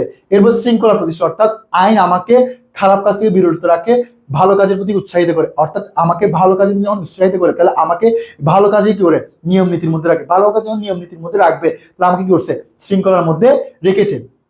এরপর হচ্ছে আইন আরেকটা জিনিস করছে, সেটা হচ্ছে কি আমাকে আইন কি করছে, ভালো দেশপ্রেম, অর্থাৎ আইনের মাধ্যমে আমি দেশের প্রতি ভালোবাসা, আইনকে মেনে চলছি বিধে, আইনের ভয় আছে বিধে আমি দেশের প্রতি ভালোবাসছি, দেশের যে নিয়ম নীতি আছে সেগুলো পালন করতেছি। যার কারণে যখন দেশের কি বলে যে আইন যখন পালন করবো, যখন দেশের প্রতি যখন আমি দেশের সকল কিছু যখন পালন করবো এবং দেশের প্রতি যখন আমার রেসপন্সিবিলিটি বাড়বে, অটোমেটিকলি আমার কি আসবে, দেশের প্রতি ভালোবাসা আসবে। দেশের প্রতি যখন ভালোবাসা আসবে দেশপ্রেম কি হয়ে যাবে, তৈরি হবে। আবার বলছি শৃঙ্খলাবোধ, মানে আমাকে আইন কি করে নিয়ম নীতির মধ্যে রাখার জন্য শৃঙ্খলাবোধ, এই শৃঙ্খলার মধ্যে আমাকে কি করে আইন, অর্থাৎ আইন কেন আইন মান্য করার কারণ হচ্ছে আমাকে নিয়ম নীতির মধ্যে রাখার জন্য। 2 নম্বর হচ্ছে অর্থাৎ এখানে খারাপ কাজের প্রতি লিপ্ত না হয়, নিঃস্বার্থে লিপ্ত না হয়, ভালো কাজের প্রতি। এর হচ্ছে আইন আমাকে আইন মান্য করি কেন, আমি যে আইন ভঙ্গ করে আমাকে কি দিবে, শাস্তি দিবে। এরপর আইনের আরেকটা জিনিস হচ্ছে আইন মান্য করি কেন, কারণ আমি যদি অন্যের প্রতি সহানুভূতি না দেখাই তাহলে আমাকে কি দিবে, শাস্তি দিবে। এরপর যৌক্তিকতা, মানে হচ্ছে আইন আমাকে অবশ্যই যেগুলো প্রয়োজন, অবশ্যই যেগুলো প্রমাণ বা বাস্তবায়িক আছে সেগুলো করার জন্য কি করে, বাধ্য করে। এরপর হচ্ছে আইন আমাকে অবশ্যই কি দেয়, যে নাগরিক হিসেবে যে পালন করার জন্য যা যা প্রয়োজন আছে সেগুলো কি করে নিশ্চিত করে, সেটা হচ্ছে কি নিরাপত্তা। এরপর হচ্ছে আইনের আমাদেরকে ধর্মীয় যা যা করার বলছে সে ধর্মীয় কাজগুলো করার জন্য কি করে বাধ্য করে, সেটা হচ্ছে কি আইনের অংশ। ন্যায়বোধ মানে হচ্ছে আপনি ভালোকে ভালো, খারাপকে খারাপ, মন্দকে মন্দ, ভালো কি বলছে ভালো গ্রহণ করে, যোগ্যকে গ্রহণযোগ্য বলে স্বীকৃতি দেন, এগুলি হচ্ছে ন্যায়বোধের অংশ। ব্যক্তিত্ব বিকাশ মানে হচ্ছে আপনি অ্যাজ এ পার্সন হিসেবে বা অ্যাজ এ সিটিজেন হিসেবে আপনার যে প্রকাশ পায় সেটা হচ্ছে ব্যক্তিত্ব প্রকাশ। আর অধিকার রক্ষা মানে আমার যে মৌলিক অধিকারগুলো আছে সেগুলো রক্ষা করার জন্য আইন কি করে কাজ করে, যেমন সংবিধান 27 থেকে 47 কয়ের মধ্যে যে অবশ্যই যেগুলো প্রয়োজন বা পালনযোগ্য সেগুলো নিয়ে কাজ করে। এবার একজন মানুষকে যে নিয়ম নীতি বা একটা রুলস এন্ড রেগুলেশনের মধ্যে রাখার জন্য যা প্রয়োজন সেগুলো হচ্ছে কি শৃঙ্খলা, সেই শৃঙ্খলাটাও কি করে আইনের মাধ্যমে প্রতিষ্ঠা হয়। এরপর হচ্ছে সর্বশেষ হচ্ছে দেশের প্রতি ভালোবাসা বা দেশের প্রতি শ্রদ্ধাশীলতা, সেটাও তৈরি হয় কোত্থেকে, আইন করে। অর্থাৎ আপনি যখন আইনের যে নিয়ম নীতিগুলো মেনে চলবেন তখন আপনার প্রতি দেশের প্রতি একটা কি আসবে, দায়িত্বশীলতা আসবে। যখনই দেশের প্রতি দায়িত্বশীলতা আসবে অটোমেটিকলি দেশপ্রেম চলে আসবে। লাস্ট স্লাইড এবং সর্বশেষ স্লাইড আমাদের, সেটা হচ্ছে আইন মান্য করার সুবিধাটা আপনারা একটু পড়ে নেবেন, আমি এটা স্কিপ করলাম। সর্বশেষ স্লাইড হচ্ছে যে আমাদের এই স্লাইডটা, অর্থাৎ আইন এবং রাষ্ট্রের সম্পর্ক। এই স্লাইডটা দিয়ে আমাদের শেষ স্লাইড এন্ড ক্লাসে ক্লোজ করবে এবং একটা প্রশ্ন থাকবে, সেই প্রশ্নটার আনসারটা আপনারা কমেন্ট করবেন, যার উত্তর সঠিক হবে তাকে আমরা পুরস্কৃত করব। এবং যে সর্বোচ্চ শেয়ার করছেন তার নামটা আমি গ্রুপে বা যে কোনো ভাবে অ্যানাউন্সমেন্ট করার জন্য বলে দিব, তারটাও প্রকাশিত হবে এবং যিনি পুরস্কৃত পাবেন তার নামটাও বলা হবে। দেখেন আইন ও রাষ্ট্রের সম্পর্ক, অর্থাৎ আইনের সাথে রাষ্ট্রের সম্পর্ক কি। আইন এবং রাষ্ট্রের একটি ছাড়া অন্যটি অস্বাভাবিক। আইন হলো রাষ্ট্রের উদ্যোগ আর একটির অংশ আইন আর রাষ্ট্রের মধ্যে সম্পর্ক নিবিড়। রাষ্ট্রের সার্বভৌমত্ব ক্ষমতা নিশ্চিত নির্দেশে আইন। রাষ্ট্র যদি আইন মান্য না করে চলে তবে তার বিরুদ্ধে আইনগত ব্যবস্থা নেওয়া সম্ভব। অর্থাৎ রাষ্ট্র মানে এক কথাই হচ্ছে কার কথা বলছে, সরকারের কথা বলছে। তাহলে দেখেন যদি রাষ্ট্র যদি সরকার যদি আইন না মেনে চলে তাহলে রাষ্ট্রের মধ্যে কখনো নিয়ম নীতি বা শান্তি শৃঙ্খলা থাকবে না। তো যার কারণে রাষ্ট্র মানে সরকার যদি আইন মেনে চলে, আইনের প্রতি শ্রদ্ধাশীল হয়, তাহলে রাষ্ট্রের সাথে আইনের কি হচ্ছে, সুসম্পর্ক হচ্ছে। যখন রাষ্ট্রের সাথে জনগণ বা সরকারের সাথে সুসম্পর্ক হবে তখনই রাষ্ট্রের মধ্যে কি হবে, একটা আইন বা ভালো আইন বা সুশাসন প্রতিষ্ঠা হবে। সুশাসন যদি প্রতিষ্ঠা হয় তখন রাষ্ট্রের মধ্যে একটা শান্তি শৃঙ্খলা প্রতিষ্ঠা হবে। যার কারণে অবশ্যই সেটা রাষ্ট্রের সরকার হোক, সেটা রাষ্ট্রের জনগণ হোক, সবাইকে আইন মেনে চলতে হবে এবং সবাইকে আইনের সাথে ভালো সম্পর্ক রাখতে হবে, ভালো কানেক্টিভিটি রাখতে হবে। যখনই ভালো সরকার এবং জনগণ যদি আইনের সাথে ভালো সম্পর্ক রাখে তখন রাষ্ট্রের মধ্যে শান্তি শৃঙ্খলা প্রতিষ্ঠা হয়, তাহলে ভালো একটা আইনের প্রভাব বিস্তার করবে। যদি রাষ্ট্রের সরকার বা জনগণ যে আইনকে অমান্য করে বা আইন ভঙ্গ করে তখন রাষ্ট্রের মধ্যে একটা বিশৃঙ্খলা বিরাজ করবে, তখন আইনের প্রয়োগ দিকগুলো আর বৃদ্ধি পাবে, তখন রাষ্ট্রের মধ্যে একটা খারাপ অরাজকতার সৃষ্টি হবে। যার কারণে অবশ্যই আইন এবং রাষ্ট্রের সম্পর্ক গভীর সম্পর্ক বিদ্যমান। আইনকে মানার জন্য রাষ্ট্রের অবশ্যই গুরুত্ব, এবং আইনকে অবশ্যই রাষ্ট্রকে মানতে হবে। রাষ্ট্র যদি আইনকে না মানে তাহলে রাষ্ট্রের মধ্যে একটা কি হবে, বিশৃঙ্খলা হবে, এবং রাষ্ট্রের মধ্যে জনগণের মধ্যে একটা কি হবে, বিশৃঙ্খলা তৈরি হবে। যার কারণে আইনের সাথে রাষ্ট্রের সুসম্পর্ক থাকতে হবে। সুসম্পর্ক কিরকম থাকতে হবে? অবশ্যই রাষ্ট্রের জনগণ হোক সরকার হোক, সবাইকে আইন মেনে চলতে হবে। এবার আসেন, আপনাদের এর মধ্যে কোনো কোয়েশ্চেন আছে কিনা বলেন, দেন আমি পরের স্লাইডটা যাই। পরের স্লাইডে এখানে একটা কোয়েশ্চেন দিব, সেটা কোয়েশ্চেনটা দিব। কোয়েশ্চেন দেওয়ার আগে কারো কোনো কোয়েশ্চেন আছে কিনা আমাকে বলেন, দেন আমি পরের স্লাইড যাবো। আমার ক্লাস শেষ, দেন আমি পরের স্লাইডেই আলোচনা করে ফেলবো।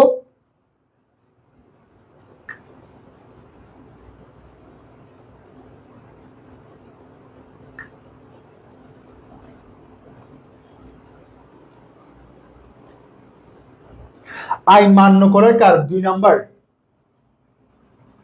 নির্লিপ্ততা মানে হচ্ছে যে, অর্থাৎ এখানে বলতে যাচ্ছে যে নিঃস্বার্থ, অর্থাৎ এখানে হচ্ছে যে খারাপ কাজের যে নিজের স্বার্থে খারাপ কাজের যে চিন্তা ভাবনা আছে, যেমন আপনাকে কেউ ক্ষতি করছে, এখন ক্ষতির বিনিময়ে আপনি ওনাকে যে খুন করার, সে খুন করার যে চিন্তা ভাবনা, সেটা আপনি কি হয়ে যাবে, দূর হয়ে যাবে। দূর হয়ে যাওয়ার পর আপনি আইনের ভয়ে আইন মেনে চলছেন বিধে আপনি ওনাকে খুন করতে পারবেন না। তো যার কারণে আপনি কি করছেন, আইন মানার কারণে আপনি যখন আইনের মাধ্যমে আপনার যে ক্ষতিটা হয়েছে সেই ক্ষতিটার জন্য আপনি আইনগতভাবে প্রতিকার চাইবেন, তখনই আপনি আইন মান্য করছেন, অর্থাৎ নিজ স্বার্থকে পরিহার করছেন। আপনাকে ফর এক্সাম্পল আরেকটা এক্সাম্পল বলি, আপনাকে উনি একটা লাঠি দিয়ে আঘাত করছে, এখানে আপনি কিন্তু ওনাকে লাঠি দিয়ে আঘাত করে আপনার চিন্তা ভাবনা তৈরি হবে না, আপনি ওইটা না করে আইনের ধারা অনুযায়ী ওনার কাছে কি করছেন, প্রতিকার চাইছেন। তাহলে এখন দেখেন, আপনি নিঃস্বার্থটা প্রতিহার করছেন না, এই নিঃস্বার্থ প্রতিহার করার অর্থাৎ একজন ব্যক্তি যখন নিঃস্বার্থ পরিহার করে আইনকে মেনে চলবে, এটাকে বলা হয় নির্লিপ্ততা। অর্থাৎ আইন মান্য, আপনি নিঃস্বার্থ পরিহার করে যখন আইনটা মানবেন, এটাই হচ্ছে নির্লিপ্ততার অংশ। বুঝছেন কিনা দেখেন। এরপর কারো কোনো, আর যারা যে প্রশ্নটা করছেন একটু আমাকে কাইন্ডলি কমেন্টে বলবে যে কোন প্রশ্নটা কোথায় বুঝেন নাই।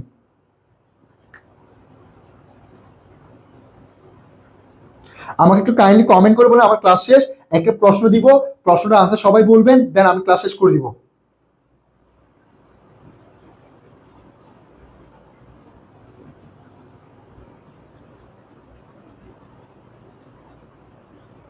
আর নির্লিপ্ততা জিনিসটা বুঝাই দিছি। আহ আর কোনো কোয়েশ্চেন আছে কিনা, কোন অনেকে কোয়েশ্চেন করছিলেন, এখানে অনেকে কোয়েশ্চেন করছে কি বলে যে 2 নাম্বারটা বুঝে দেয়, 2 নাম্বার কোন 2 নাম্বার, 1 নাম্বারটা বলছেন, 4 নাম্বারটা বলছি, কোন 4 নাম্বার 2 নাম্বার একটু বুঝি নাই। সো আমাকে একজন বলছে যে নির্লিপ্ততা জিনিসটা কি, এটা বলছি। এখন আর কোনো কোয়েশ্চেন থাকলে একটু আমাকে বলেন কোনটা। সবাই একটু আমাকে কাইন্ডলি কমেন্ট করে বলেন যে কোনটা বুঝেন না, একটু কাইন্ডলি কমেন্ট করে বলেন। সবগুলো কি বুঝছেন? সবাই একটু বুঝেন। 5 নাম্বার কিসের, এখানে 5 নাম্বার হচ্ছে যৌক্তিকতা।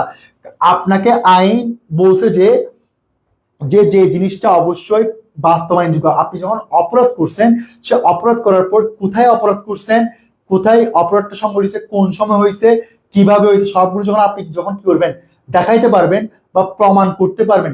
এই দেখানো বা প্রমাণ করে, আমরা জানি যুক্তি মানে কি, যেটা হচ্ছে বাস্তবায়নযোগ্য বা প্রমাণযোগ্য। তো আইনও বলছে যে যেটা বাস্তবায়ন হবে, প্রমাণ করা যাবে, সেটা যখন আপনি যখন বাস্তবায়ন প্রমাণ করতে পারবেন, এটা যখন বাস্তবায়ন প্রমাণ করতে পারেন, তখন সেটা হচ্ছে আপনি করতে পারেন যৌক্তিকতা, দেখাইতে পারেন যে আসলে এই ঘটনাটা হয়েছে, এটার কি আছে, অবশ্যই পয়েন্ট অফ রিলিভেন্ট আছে। পয়েন্ট অফ রিলিভেন্ট থাকা মানে হচ্ছে কি থাকা, যুক্তিগত থাকা। যুক্তিগত থাকলে এটা অবশ্যই কি হবে, আইনের মান্য করার একটি অংশ হিসেবে কাজ করবে। কারণ আপনি যে আইনটা মানছেন, আইনটা মানার পর আপনি সবকিছু প্রমাণ করছেন, প্রমাণ করার পর সেটা যখন কোর্টে দেখাইছেন, দেখার পর আপনি সকল যখন একটা রিলিভেন্ট দেখাইছেন, এই রিলিভেন্ট দেখানো, প্রমাণ করানো, এগুলি হচ্ছে যৌক্তিকতার কি অংশ হিসেবে কাজ করবে। এখন বুঝছেন কিনা বলেন। আর কারো কোনো কোয়েশ্চেন আছে? যদি কোয়েশ্চেন না থাকে আমাকে কাইন্ডলি বলবেন, আমি বুঝছি। আর কারো কোনো কোয়েশ্চেন থাকলে আমাকে বলেন কোয়েশ্চেন কোথায়।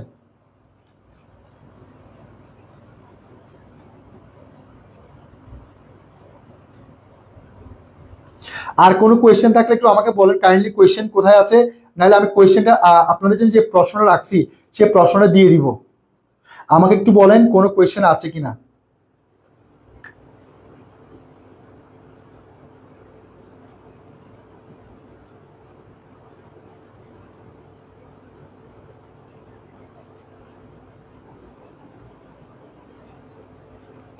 কারো কোনো কোয়েশ্চেন আছে? তাহলে আমি প্রশ্নটা করতেছি, আমাদের লাস্ট স্লাইড এবং কোয়েশ্চেনটাতে আমি চলে যাচ্ছি। কোয়েশ্চেনটা হচ্ছে যে, আচ্ছা আমি এখানে কোয়েশ্চেনটা লিখলাম। কোয়েশ্চেনটা হচ্ছে যে